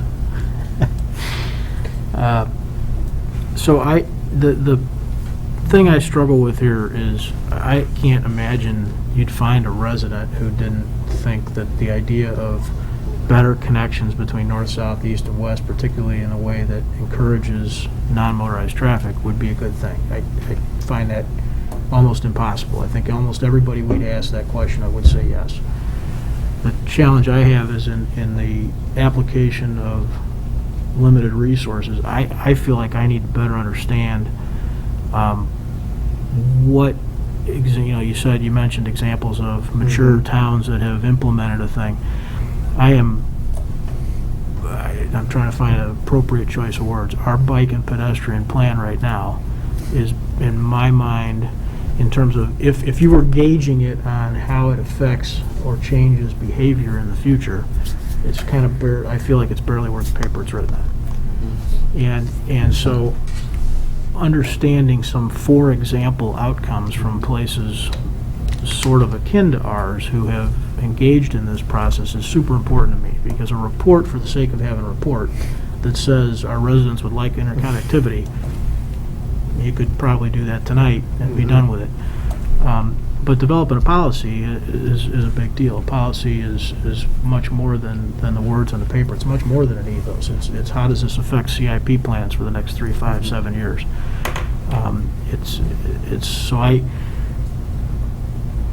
The idea is an idea that I would support just like everybody else would. Whether it is something I want to direct our staff to get into, I feel like I need to better understand some for example of how this turns into something that's reality somewhere. Yeah. Anyone else, Greg? Thank you, Mayor. I think a conversation community-wide about what we want our streets to look like moving forward, whether that's more bike paths, whether that's fewer lanes, whether that's more boulevards, whatever it might be, is a good thing. And I'd like to throw into it, the idea of looking at what exactly does our right-of-way look like, because we've got sections of town that are curb and gutter, we've got sections of town that aren't. I'd like to see a standardized, sort of view of what we expect village-wide.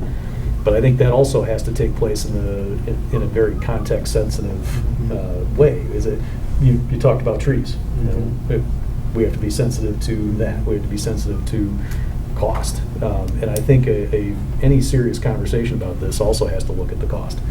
And the fact that we resurface streets, as needed, which is to say you might resurface a couple of streets in this neighborhood and a couple of streets in that neighborhood.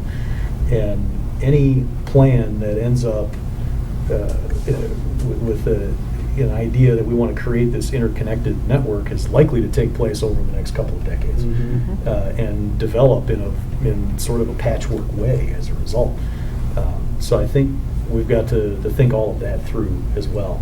So it's I think a very large conversation to the mayor's point, and given our current workload, I'm not ready to do it now, but I think it's something I'd like to do in the near future. Rich? Yeah, I think to do it right, which is sort of one of our jobs, would be a major project, and one of that is engaging our citizens to find out how much utilization. I live in the southwest corner of Downers Grove. You can't get here without getting on Dunham, without getting on Maple, and that's just the sheer nature of it. And we'd have to look at the impact.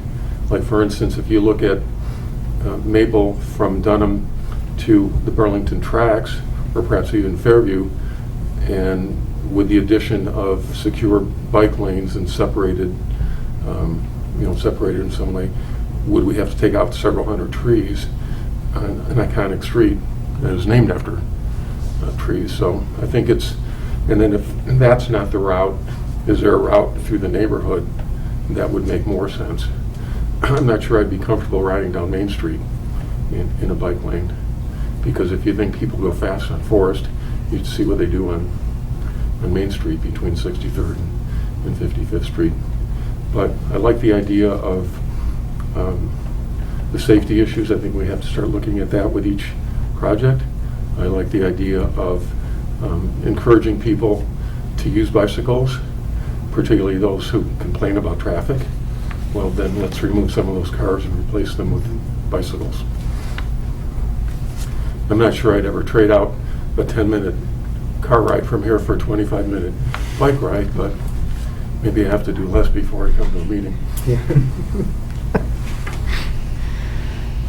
Anyone else want to jump in? Nicole? Sure, thank you, Mayor. I would, Rich. I would like to ride my bike more, and I'd like my family to ride my bike more. Well, not my bike, their bike. They're too small for my bike. I'd like to see you on their bike. But, you know, I think at the moment, I tend to agree with Commissioner Jose in the fact that, you know, I'm looking at all of these other things that we have.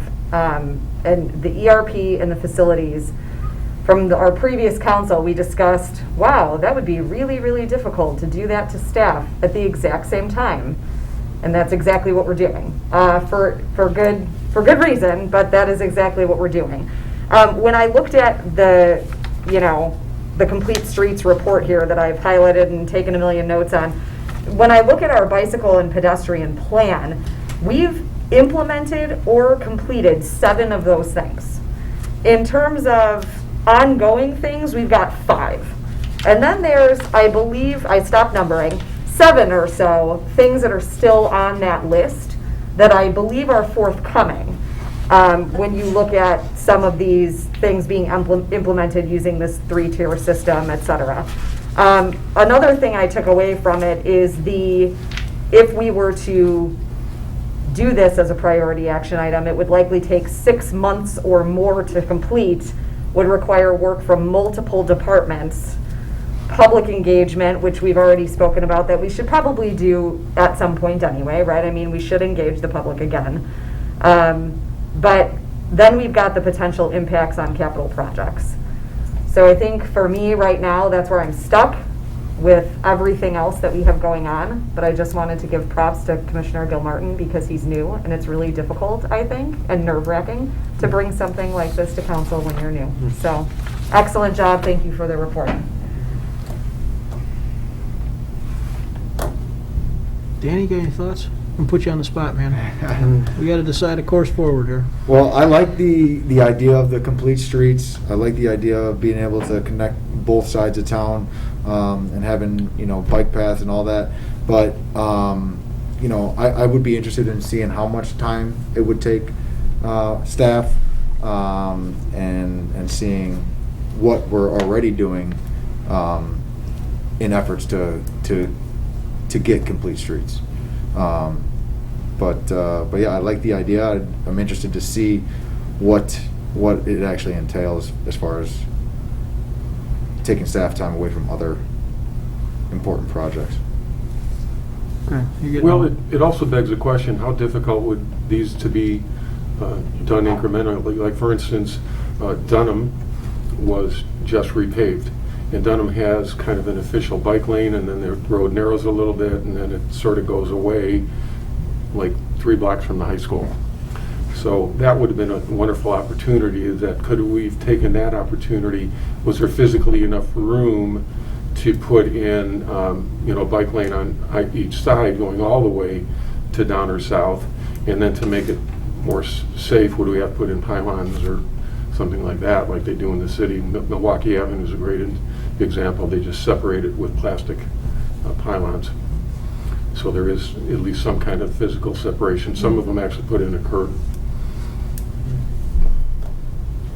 Leslie, please. I just want to make one more point. So, you know, a lot of what we do when it comes to public safety or trees or a lot of those decisions are very reactive. And to me, putting a plan like this in place would make it proactive. And it is going to be some work on the front end, but it is ideally, if we have a good policy, really going to help us moving forward on the back end with the decisions that we make throughout, the facilities project and beyond. So I just want to put it out there that in some cases, I want to start getting away from being reactive and getting proactive with some of these concerns that we're seeing pop up again and again. And safety and some of that connectivity is something that we've seen a lot of over the last year or so. Just a thing to consider. Well, I think that comment is really kind of in agreement too with Greg and Rich. Yeah. Right? I mean, to Rich's point, every time we do a project, right, we're going to look in the rearview mirror and wish we'd have had a plan that was different, or when Greg says, what does a cross-section look like? We've talked about that on and off. I think it's just a resource question. Do we want to get into it now? I think it's probably something that ought to be on our list. I'm not comfortable doing it because I don't understand enough about what I think the result would be, and I think we've got a long list. So you're marking kind of head nod, check mark places. I want to jump in here and make sure. Right. So what I think we just heard is that the concepts that support Complete Streets Plan and Program are important to this council, and as we move forward, we should continue to implement those things. But I did not hear 4 or more council members say, please add Complete Streets to our program. The development of a Complete Streets policy and program, I did not hear that made our list. Is that correct? That would have been the way I did the math. Anybody else want to? Well, can I make a general recommendation? Sure. Can we finish going around the table and hear what the rest of our lists are, so we know how big the elephant is that we're going to start chewing on? If that's the only item, that would be an easier decision, but... We'll have that conversation at the end of it, yeah. Okay. We got to give people a chance to ask questions and thoughts that are bringing an issue up. But in the interim, For the moment, regarding a that's what we've wrap-up heard. relook, okay? That's what we're hearing? Okay, thank you. Bruce, did you have anything else? No, I appreciate all the feedback, and I do think my biggest concern about not formalizing it is to the point of sort of being reactionary, and you mentioned Dunham and things like that, and I think the idea of even just, I think Complete Street sounds big because we envision adding bike lanes and all those kinds of things, but I think it's more about, again, shifting the paradigm. So I appreciate the feedback, and I also know that we're sort of doing some of this stuff already, and I think since we're kind of doing it piecemeal in many ways, and I think that's great, and I like to see it, I think a more formalized approach to it just carries more weight and will, in the long run, be more effective in how we manage our streets. So that's it. Thank you. And there are going to be opportunities that come up, like 59th and Fairview. I had no idea there was a problem there, and when that resident, discussed how they got hit by a car, they weren't injured.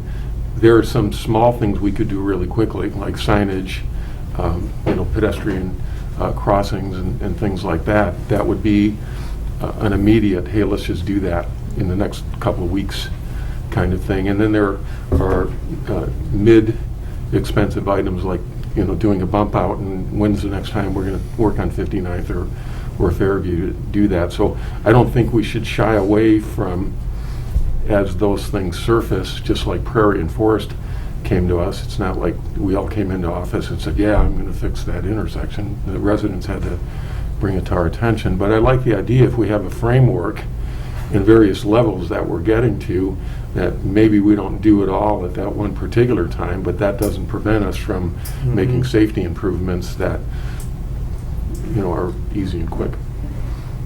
What I heard more than anything is this isn't going anywhere.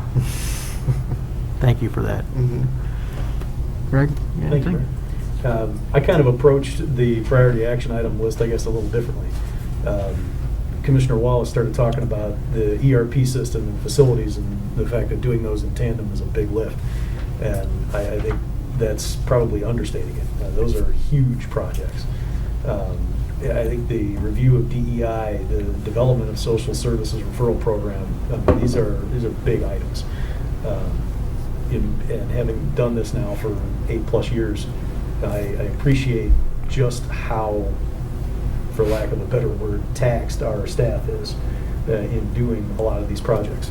And I view facilities, finishing facilities finally, and the replacement of the ERP system as sort of the two items that really eliminate the bottleneck.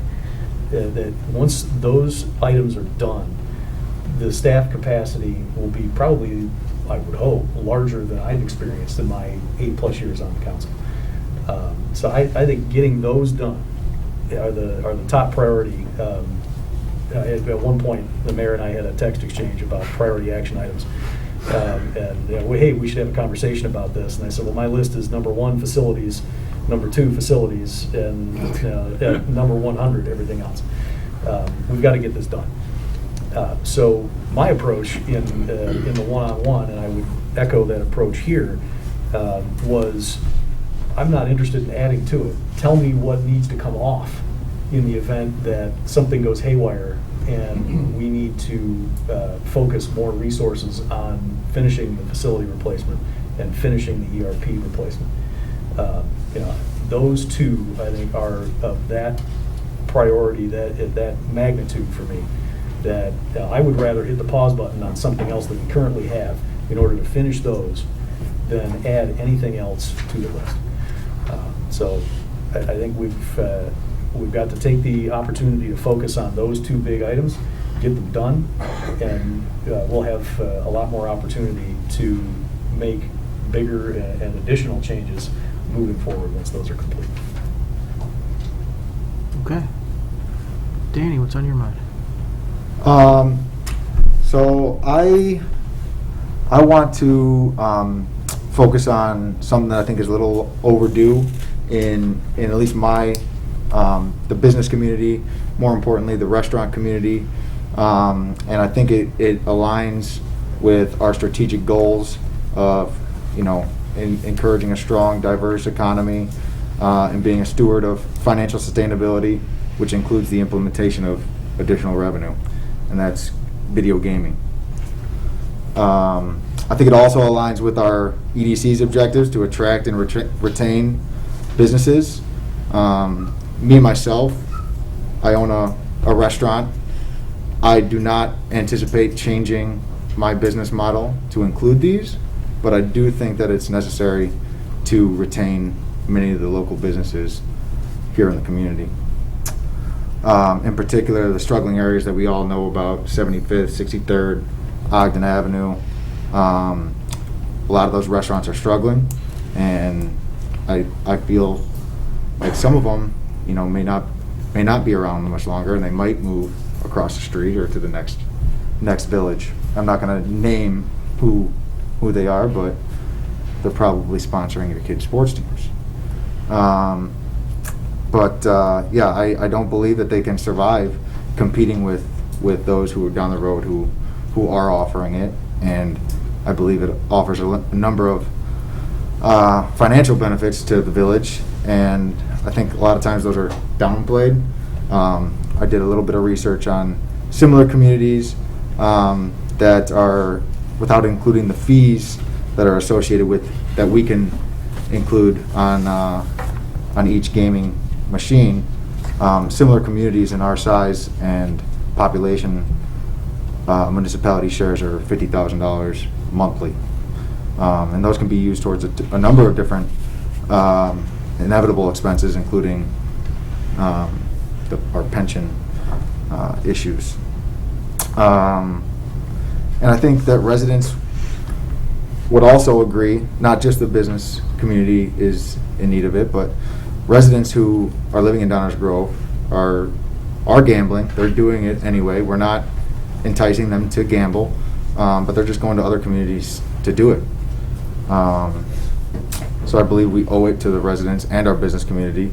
I think we all said that we would, at one time or another, we would make decisions based on data, and I think now is the time to do it.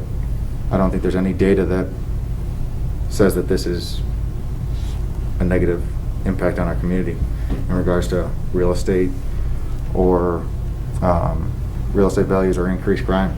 I think those have all been disproven, and I don't see any reason not to do it. Now, I do have some reservations that I think a lot of the people on the council share.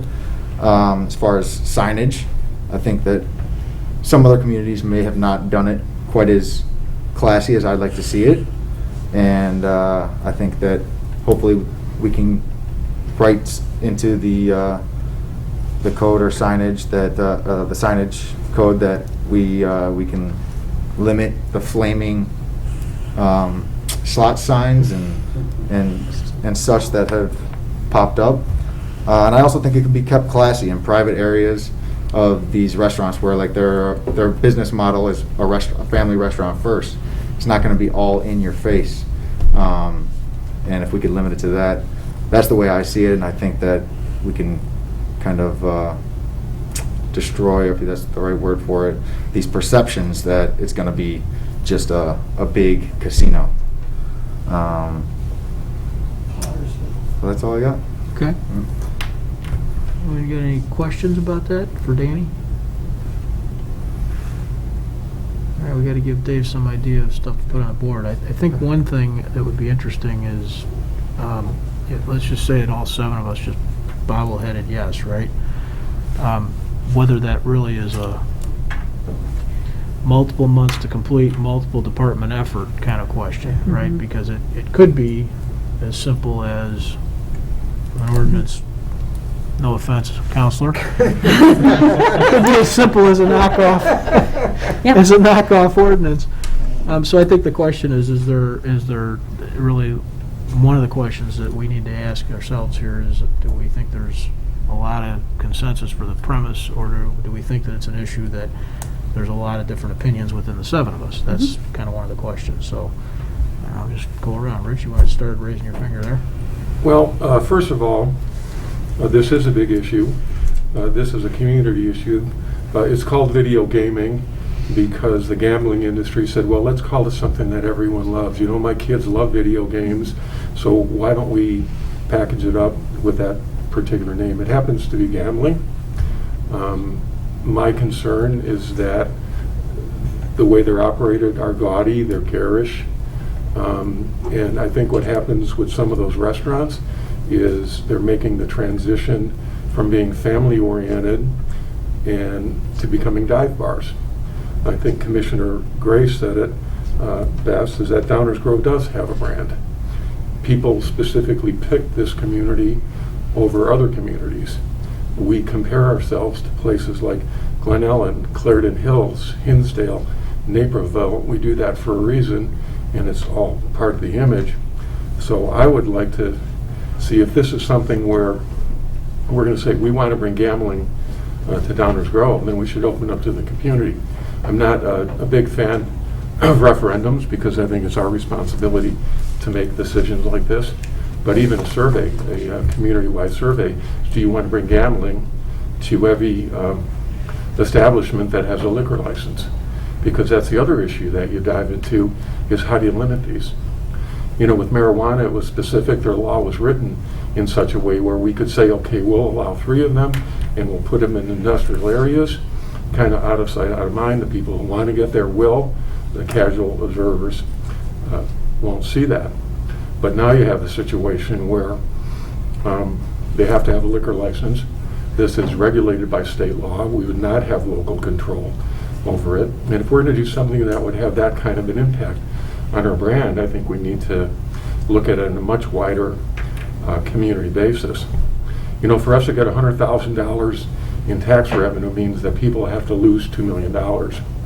And, you know, I typically like to dive in and go right to these places to see what's happening. I happen to meet with a constituent on Friday afternoon at Fremont, and it's on 63rd and Fairview. We met at 4:30. We had a beer. We were discussing the issue that was important to him, and he wanted to make the case for video gaming. By 5:15, a bar fight broke out because that's the nature of that restaurant. You know, the manager stepped in, broke it up. They didn't have to call the police. But I'm pretty sure that the people sitting at that bar had been there since noon. And then I found out from my son, who attended another event there later that day, that that place got even rowdier as time went on. So I understand that some of these restaurants could be struggling. I would ask them, maybe it's time for them to engage a restaurant consultant to say, why are people not going to their restaurant, and why are choosing these other places? So I think it's an issue of fairness. Like, for instance, Angelo's at Belmont and Maple has it. What about the 7-Eleven across the street that competes with them? But they don't have a liquor license. Would we then have to give them a liquor license so that they could put in slot machines? So that's my view. I think it's a big issue.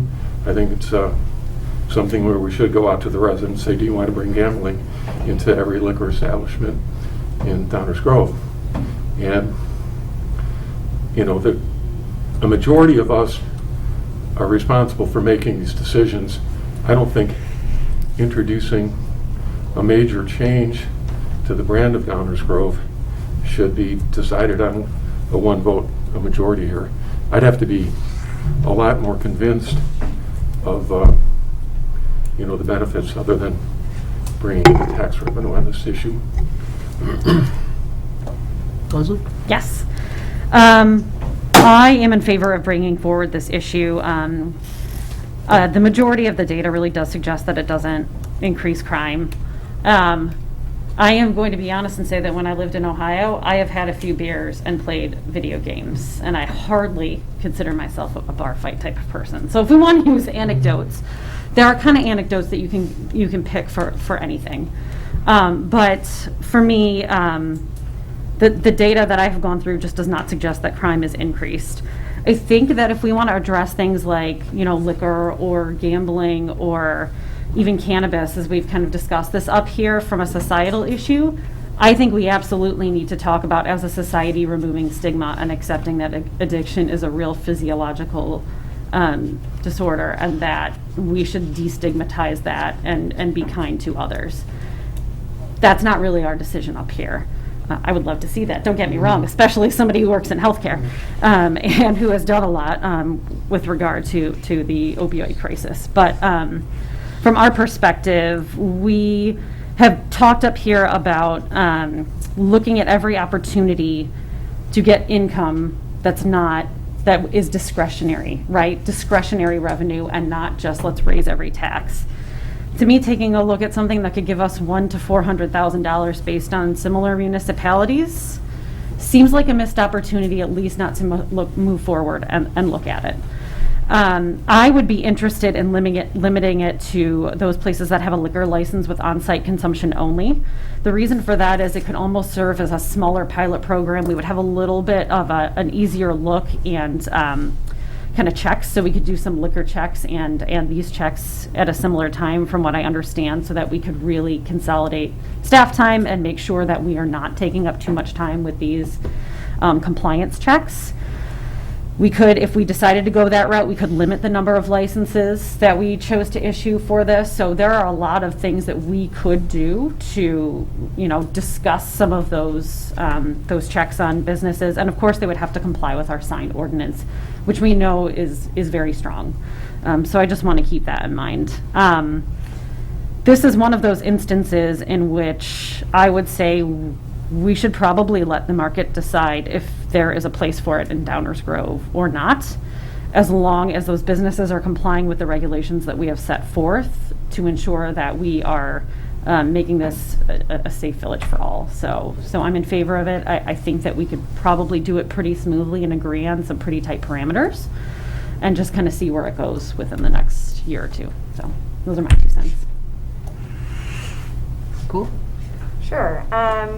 So I think if we're going to explore this, I would like for it to not be a priority action item and move it to new business or So staff something. thinks that this, if you want to talk about it, say put it on the list. Okay. We anticipate it could be everything from an instance 7.0, everybody agrees completely with what the ordinance says. If that's the case, it'll be on the priority action item list, and we'll just take it off quickly and Gotcha. Okay. Based on our experience and what I'm starting to hear right now, I suspect that it's all deeper debates.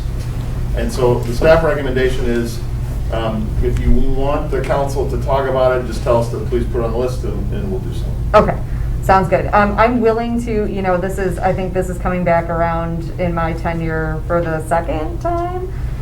So I'm definitely willing to gather more information, or updated information for that matter. I do have two concerns, one being signage, particularly in our downtown area, and those signs taking away from kind of that feel of our downtown that everybody really appreciates, that small town, downtown vibe. And then I would like some potential clarification on the state statute and how that may limit us in terms of how we can regulate. I hope that makes sense. So yes on the list? Yes, those are my two concerns, however. Okay.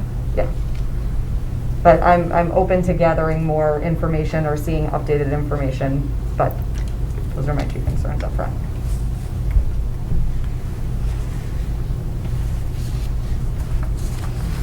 Greg? Thank you, Mayor. I didn't know if you wanted to go all the way around the table. I would like to understand just how big a time commitment staff believes this would be. All of that said, I am in favor of moving forward with it, understanding what that time commitment is.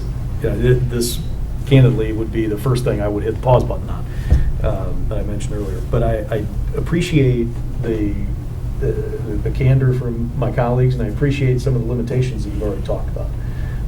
Because I would limit it to an on-premise liquor license. And I do think the private area that we talked about is very important.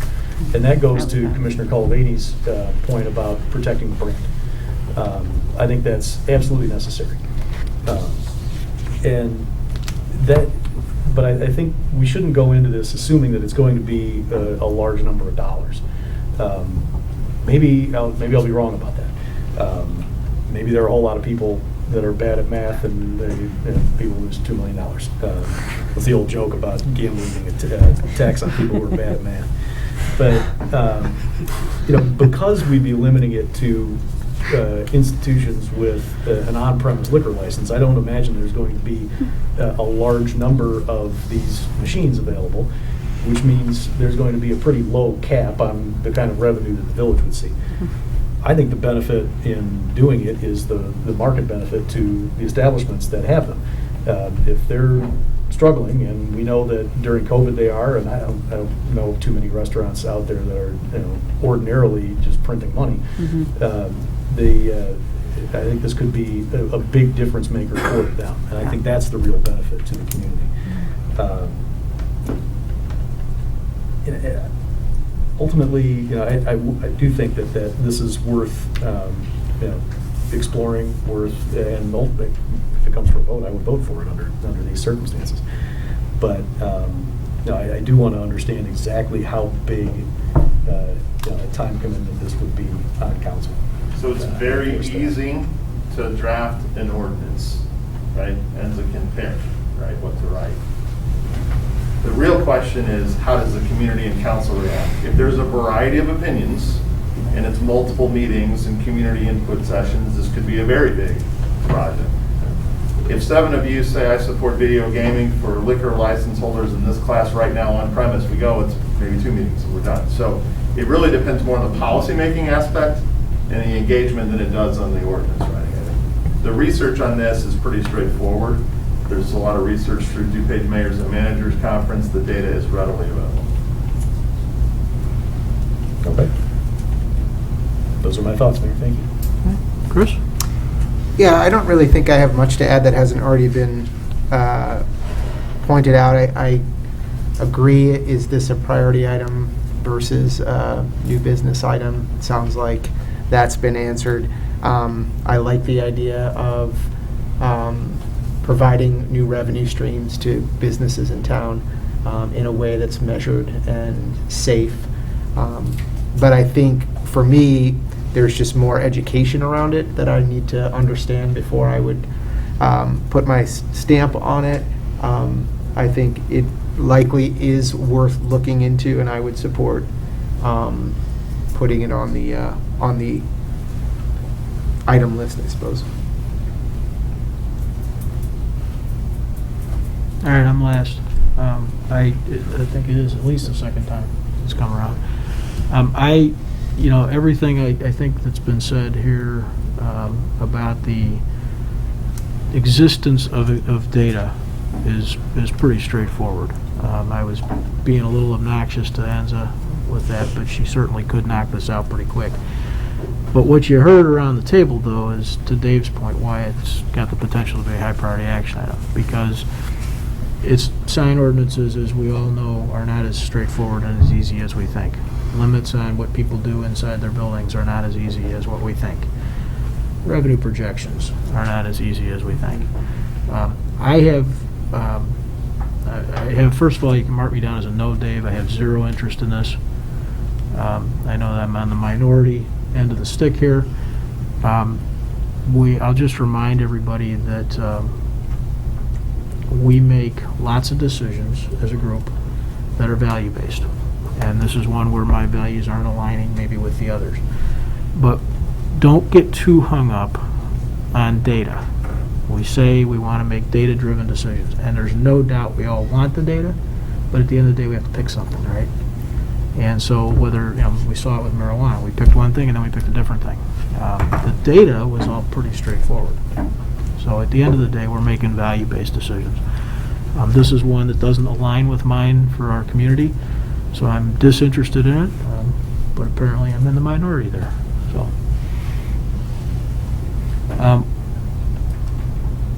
the only thing I would add is that if it's possible, some way, it's going to be part of developing a Gantt chart, so there'll be some quantification of this, to Greg's point, load. But that is something that's going to be important for people to understand. That when Greg makes a comment, it would be first thing off if we got into a time crunch. It wouldn't surprise me with that list. I don't want to speak for everybody sitting up here, but the other stuff on that list is all pretty high on everybody's minds. So just keep that in perspective. Okay. Danny, you got anything else? I don't know if I want to respond. I don't want to be argumentative of anybody's brand of Downers Grove or what they think is the values of the community. I just think that is a perception of people's brands of Downers Grove. And I don't think it's a matter of restaurants needing a consultant. In fact, I think that's pretty bold to say, because these restaurants are running restaurants just fine. They just can't compete with somebody else who's a block away who can easily make $200,000 to $300,000 more than they can, and no consultant can fix that. That's it. All right. Anything else? No. Okay. Rich, what's on your mind? Well, most of these are probably not priority action items. I'm fairly certain one is, which based on everything that's on the list, I'm ready to yield that to the future. But I would like to at least go through these so the council knows what I'm thinking about. And one of the first things I'd like us to act on is implementing the merger of the Economic Development Corporation with Downtown Management. I said in our previous meeting I'd like to see them be more proactive. I'd like to see us work with them to prioritize our Catalyst site based on the needs and benefits to the taxpayers of Downers Grove.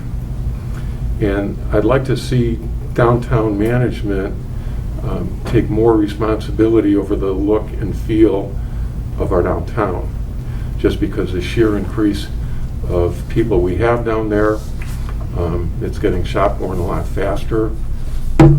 You look at the condition of the streets, the condition of the awnings, things like that.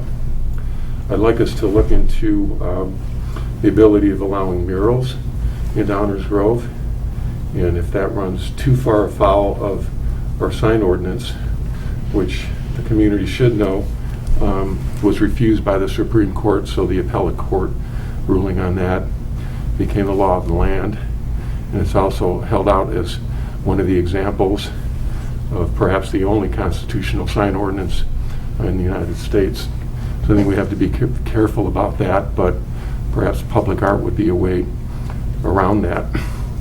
Something I'd like to see us do to protect our trees, because we're planting 900 trees this year in the parkways, is educating people about the damage of volcano mulch, because it can actually kill trees in a matter of a couple of years.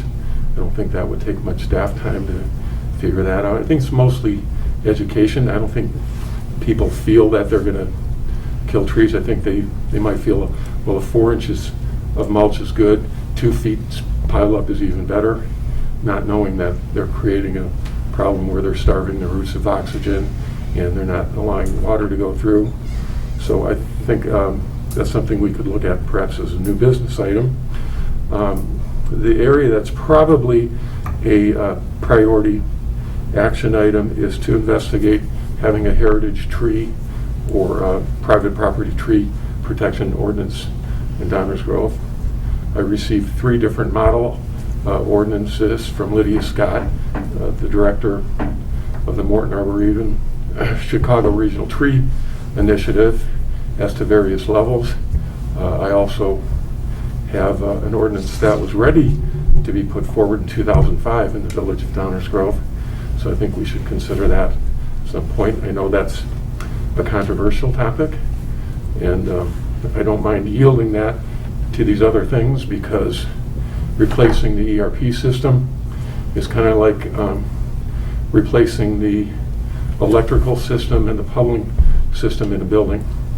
It's absolutely necessary. When it works fine, you don't notice it. When it's not there, it's being replaced, you notice it real big. Anyone who's gone through a renovation of kitchens and baths or their whole house, or who's had to replace these systems, know that that's a big deal. Facilities is going to suck up a lot of the oxygen, all those other items. So I'm not willing to suggest that we move anything off that current priority list to get to my action list. Anybody got any questions? Okay, so the heritage tree, private tree ordinance is probably the type of thing that would make a list in terms of effort, you think, but something you don't want to displace anything else with, and right, are okay holding off on. Anybody got any questions for clarification on stuff? Leslie? Yeah, I just have one small thing that, again, is probably similarly won't rise to priority action item, but something that I talked about 2 years ago, so I'm just gonna continue talking about it. I do think that we should do kind of like a carbon footprint energy audit. I really think it would be valuable for us to know what our usage, fossil fuel usage, water usage is before we start the facilities project, because no doubt we're going to get projections on our facilities project, and then I'm sure we'll be measuring it afterwards. But I think it would be a really great idea to have that data to begin with, so that we can actually measure the improvements that we're making. And this way we can also ensure that kind of we know the areas where maybe our energy usage or water usage is the worst, and then this way we can be making the best decisions on our new facilities going forward, rooted in, where is this actually going? So one example I can use is when I worked at a zoo. There are some things you just can't skimp on energy usage for. So, there are, microcentrifuges and other equipment that you're running to, ensure the health of large animals. That is going to be a huge energy sink, and you just can't change that. But there are other areas where maybe you can see where you're using more than you should. I'm sure that is the same here, and I would really just like to get a handle on that so we know what we're doing with facilities going forward. I don't know if it's priority action or not, but it's something that I think would be valuable. Just the staff thought on that is a component of one of our highest priorities. So I told Commissioner Sadowski, if you get, we'll look and see if there's readily available way to analyze these 2 buildings, and we'll continue that conversation as part of Mm-hmm. this project. Yes. Would it be fair to say, given the size of that project, that any such adder is kind of de minimis?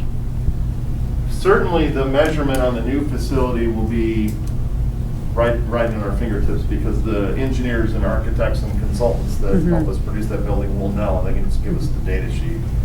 I don't know for sure how we would go about quickly and accurately assessing the sort of energy usage in these buildings, but we can take a look, and next time we update the council, we can tell you whether that's easy, straightforward, or time-consuming or not, or what have you, but it's something we can take a look at. Sounds great.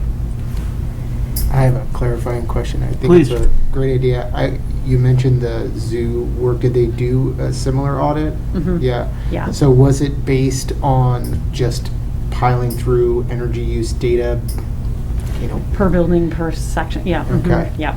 But that's Yeah. obviously a much larger facility. You're talking, Yeah. you're talking about Village Hall and potentially police And station. police station, correct. To benchmark. Yes. Mhm. Yeah. I fully support that as, part of facilities plan as well. I think that's a really smart idea. And I don't know that could we go back and do that after the fact? I'm not sure that would be as effective. Yeah. Yeah. What do you see, so benchmarks are interesting if they are sort of, I'm going to say this in a way that doesn't sound great, but sort of actual reference points. What I'm getting at is when we have a new facility, we will have a benchmark that we're operating from, right? And we'll likely have a lot more ease of collection.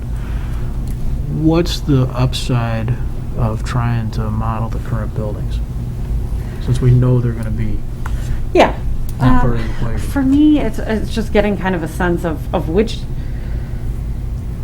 where are we, are there unanticipated areas where we are using more, energy or fossil fuels or water that maybe we wouldn't have thought about had we not kind of analyzed our processes going forward?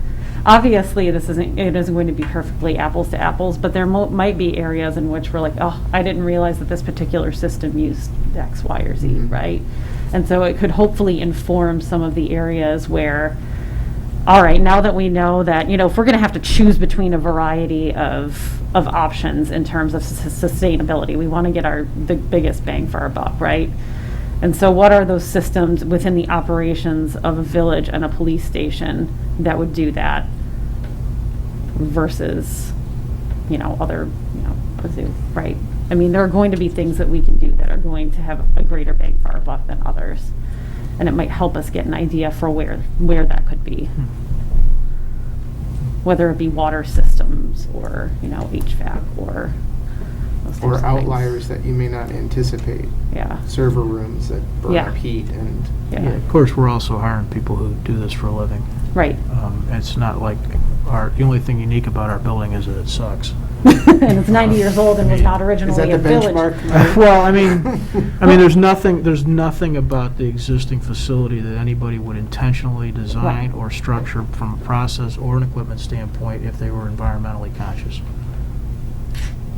Correct. So, I mean, okay, all right. Anybody else got any questions? Rich? I was on a webinar last week on solar power, and a couple of great examples were the Willowbrook Wildlife Center. Yeah. They're getting wonderful results there. Also DuPage County Forest Preserve District, and then the township of Bloomington had a major, used to be an ice skating rink, and they're tracking the savings per month, and they actually have a dashboard that's cool. that does that. They've pretty much lowered their electricity bill by 90%. The other point they made is that there are federal grants available. Pretty much one of the comments was, if you're not using other people's money to do this, you're doing it wrong. So I think as we give the instructions to our architects, who will, have experience, we should, tell them what our general thoughts are. Solars seems to be a no-brainer, in server rooms, recapture, the gray water recapture, and things like that. And I think that list will kind of fall out. And also the break-even points on solar have come down pretty dramatically. Yeah. Down into the 10-year period. Now, we don't have an electric bill, right, Dave? Correct. We do not. Our electric use for governmental buildings is prorated over all the other ratepayers in the village. Right. So that would be money we'd be saving all of those people. So it would be, less taxes that we have to collect because it'd be given back to them and their lower electric rates and gas, things like that. Okay, anybody else? Questions? So I think more of the question is what do we do with other places like Public Works on Walnut? And I know there are companies that specialized in energy audits, areas for improvement. Anything else? Nothing else? Nicole? I have nothing. I'm confident that staff will find a way to loop some of that in during the process in whatever way we can. Rich, did you say it was a solar-powered ice rink? It used to be an ice rink, and they turned it into a senior. I was going to say the irony of a solar-powered ice rink. I'm lost on It would be kind of great. Yeah.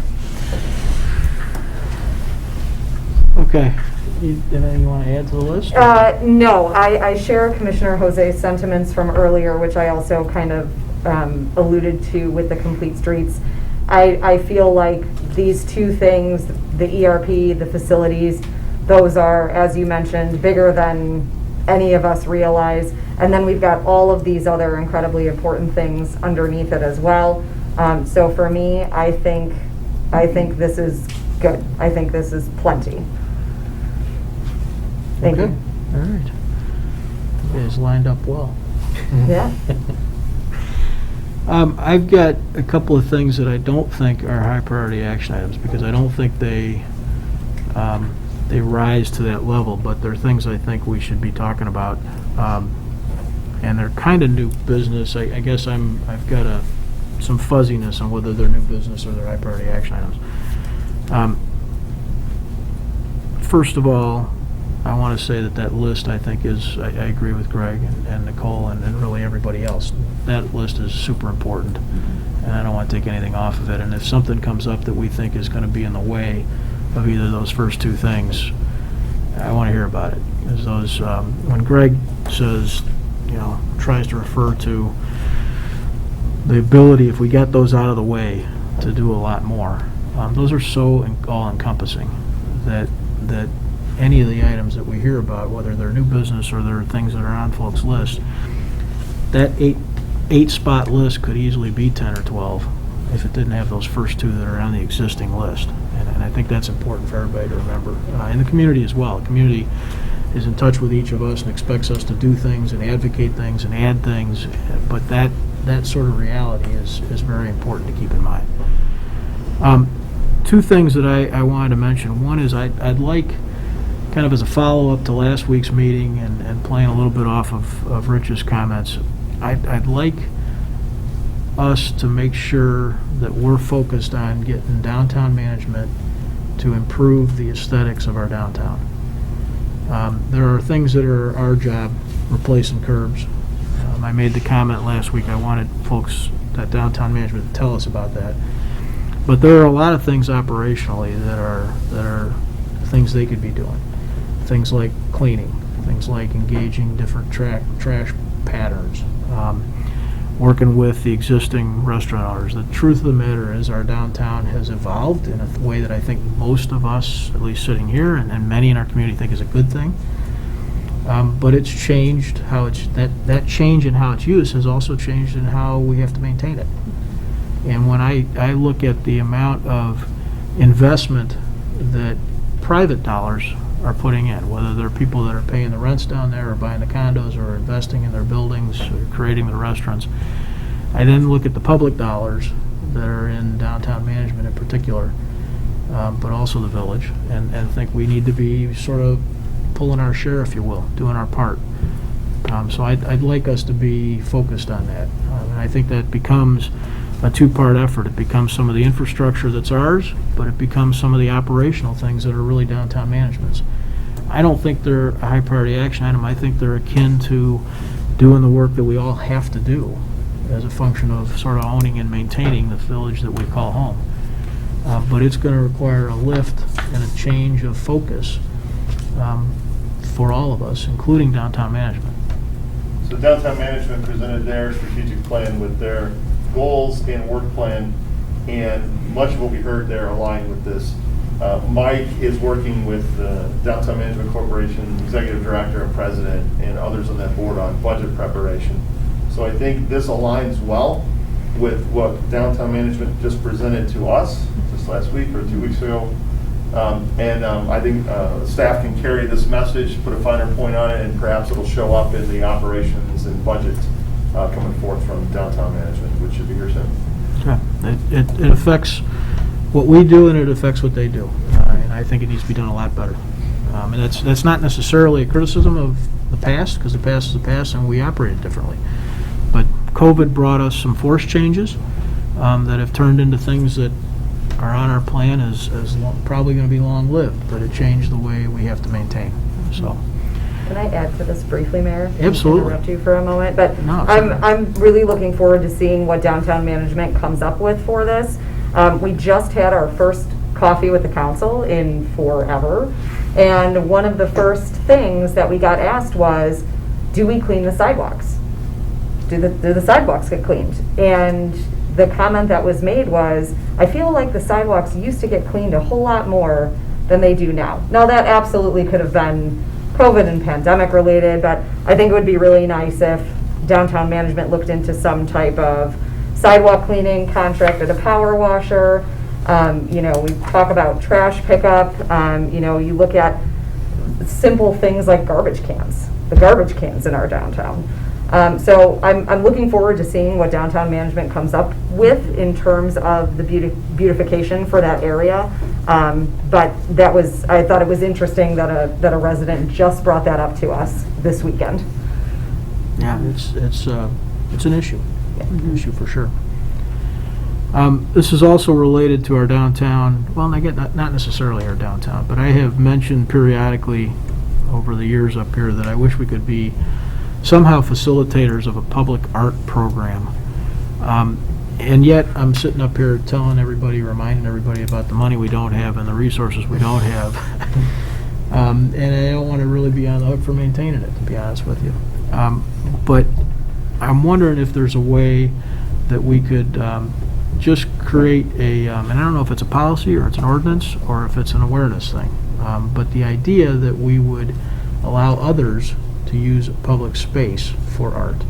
So think about the way we use downtown outdoor dining. Those are sort of agreements to use public space for some private entity in some way. A version of that allowed for people to place art in public spaces. I suspect there's a lot of folks in town, probably organizations in town, who might be interested in doing this if we made it easy for them. So again, I don't know that this is a high priority action item or it's a does everybody nod kind of thing. But I think that our downtown is kind of the heart of the community. It's a morale thing. It's an ethos. How we care for it demonstrates our own ethos.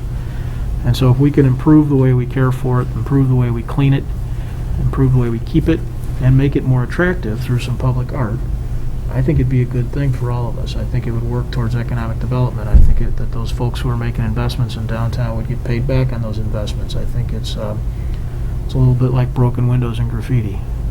It's a good thing to keep it straightened up and cleaned up. So I don't think it's a high priority action item. But this topic came up in the individual pre-meetings, so we would know what might be on council members' minds. And I'd like to propose, and staff has talked about this, maybe the same conversation as part of downtown management's goal of aesthetics and improvement there. They might be a great partner to do that. So probably doesn't rise to the level of a priority action item on our part. Perhaps it does on their part, and it seems to align with their plan and program, so we'd like to explore that as well. Those are the only two things on my list that haven't already been discussed tonight. You feel like you've gotten the information you need to take next steps? Can we comment on your point, Mayor? No, you can't. I couldn't agree with you Thank you, Rich. I should have asked, I asked everybody if they had any questions before. I should have asked the same thing. Thank you. I'm sorry about that. No, I couldn't agree with you more. I think our downtown is our crown jewel. I would like us to take an attitude around aesthetics and cleanliness more similar to Disney parks. That was specifically how they were created, even the placement of trash cans no more than 30 paces away, sealed trash cans, that don't overflow and that we don't have issues with yellow jackets, flying out and doing nasty things to people. So I'd really like us to really agree with your point on there, and having public art is another focal point that would make people more interested in being downtown. I did a quick, while folks were talking, in the interest of time, I just did a quick informal head on everybody on the council. And we knew this from the pre-meetings. This is a priority that is shared with downtown management, our valued partners. So. I shouldn't skip that. Has anybody got any questions about what I said? Or I'm not making any sense to anyone? That happens a lot. That's why we're here, Bob. Craig? No questions, but I do like the public art program. I'd like to find a way to make that work. I think Commissioner Colavini's absolutely right when it comes to our sign ordinance. I think we have to be incredibly careful. So that makes me concerned about murals for any number of reasons, but I think there are a lot of other things we can do. And I think there might be ways that we can partner, whether it's with downtown management or others, to find a way to have some sort of painting type addition to our town, in addition to whatever other public art might be on the horizon. Absolutely. Okay, any other questions? All right. So what we've heard is keep these 8, add number 9. What we'll do is we'll package up this list of priority items and put them in a work order and schedule for council review and consideration as part of the entire long-range plan, which will be coming to you very shortly. Okay, we got just David. You're the only one that stayed that long. Anything you want to add, David? It scares me that the public is so interested in this stuff that I'm the only one here. David, I'm sure there's 49,000 people watching at home right now. I checked. We're lucky if we get 100 ever. I guess let me start off by saying I cringe every time I hear someone say, apologies with all due respect to the commissioner, using other people's money. I wish we'd refrain from that, because it is somebody's money, and depending on who we think we're taking advantage of, it's not somebody else's money. Well, in fairness, I quoted somebody else. It was not my phrase. But it is an idea that prevails in Downersville. I had a question about the ERP, if you didn't mind. I don't know, I looked at what was described there, and I gathered the vendor that's being entertained, Tyler, is the same one, correct, Dave? So, on the ERP? Hey, there could be any number of questions, so let's get the questions out, and then we will likely have to get back to you. Well, I was if it's an easy thing, like somebody just happens to know the vendor off the top of their head. I was curious to understand the specifics of the shift that's described here from Tyler, who's the current vendor, to Tyler plus CityView, and the underlying logic. A second specific that I have a question about concerns what I thought was an issue raised previously by Commissioner Gilmartin regarding the license readers, plate reader system, and the issue of data. And if there has been data provided, if someone could point me to where that data is, I would appreciate it. If the data hasn't been provided, I'm curious as to the reason that there's a push forward to install these license plate readers. A third is more of a comment, and that concerns the social services program and the gap report and all of that stuff. Just, maybe, again, the horse is out of the barn, but I've been intrigued in looking at the work that was done that Commissioner Gilmartin was a part of, because I was surprised that what I saw it reporting was that it collected information about who's already providing social services. What I didn't see was any data that indicated the extent of the need within Downers Grove. And yet, in spite of that second part, you've apparently gone ahead and hired someone and are now going to, I guess, figure out if there's actually a need within the village somehow. And I didn't quite fathom how, except for the fact that the village in the past had such activity, that it had been decided that this was something that needed to go forward. It felt like there wasn't the data that justified the need to hire someone and so forth. It felt to me like, since you had collected this information through that committee, that one thing that could be done fairly readily was put it all up on the internet and point people to that.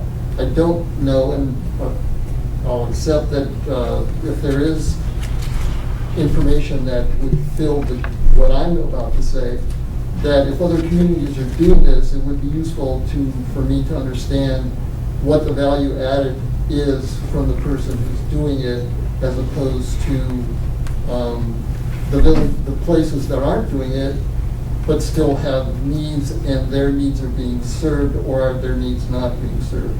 The short of it is, it's still unclear to me what this person is contributing, and why such a coordinating position is needed, given that you don't have the data, but apparently are going to collect the data as part of the person's job.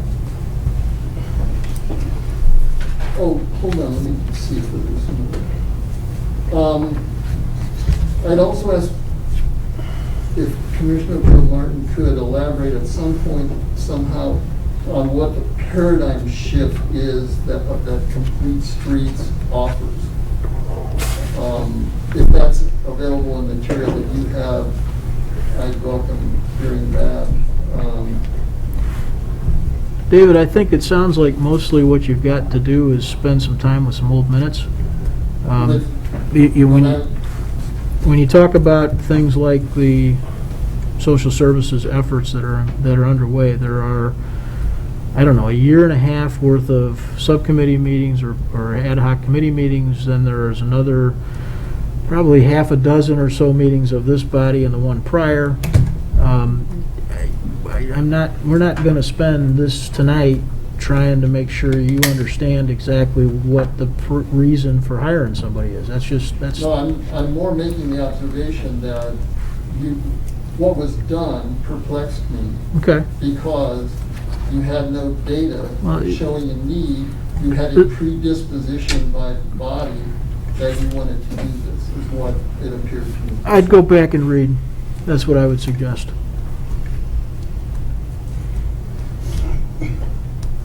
I do have one other question regarding the energy audit. I couldn't tell if what I'm about to say was what you were all exchanging, but I'm not exactly sure what the benefit of an energy audit is under the circumstances that you're going from this building to a new building. I hear the idea that you're trying to identify possible places where there's potential need for additional information. But I would think that that sort of thing might already be out there if you look at what other places have done with respect to energy audits. It's not clear to me that there's any value in doing an audit of this facility if you're going into a new facility. Is that the list? I'll save the rest for another time. Thank you. Okay. Anybody else got anything they want to add to the conversation or additional questions? Okay, we have a motion to adjourn. Move to adjourn. Second. All those in favor say aye. Aye. Opposed? We are adjourned. Thank you all.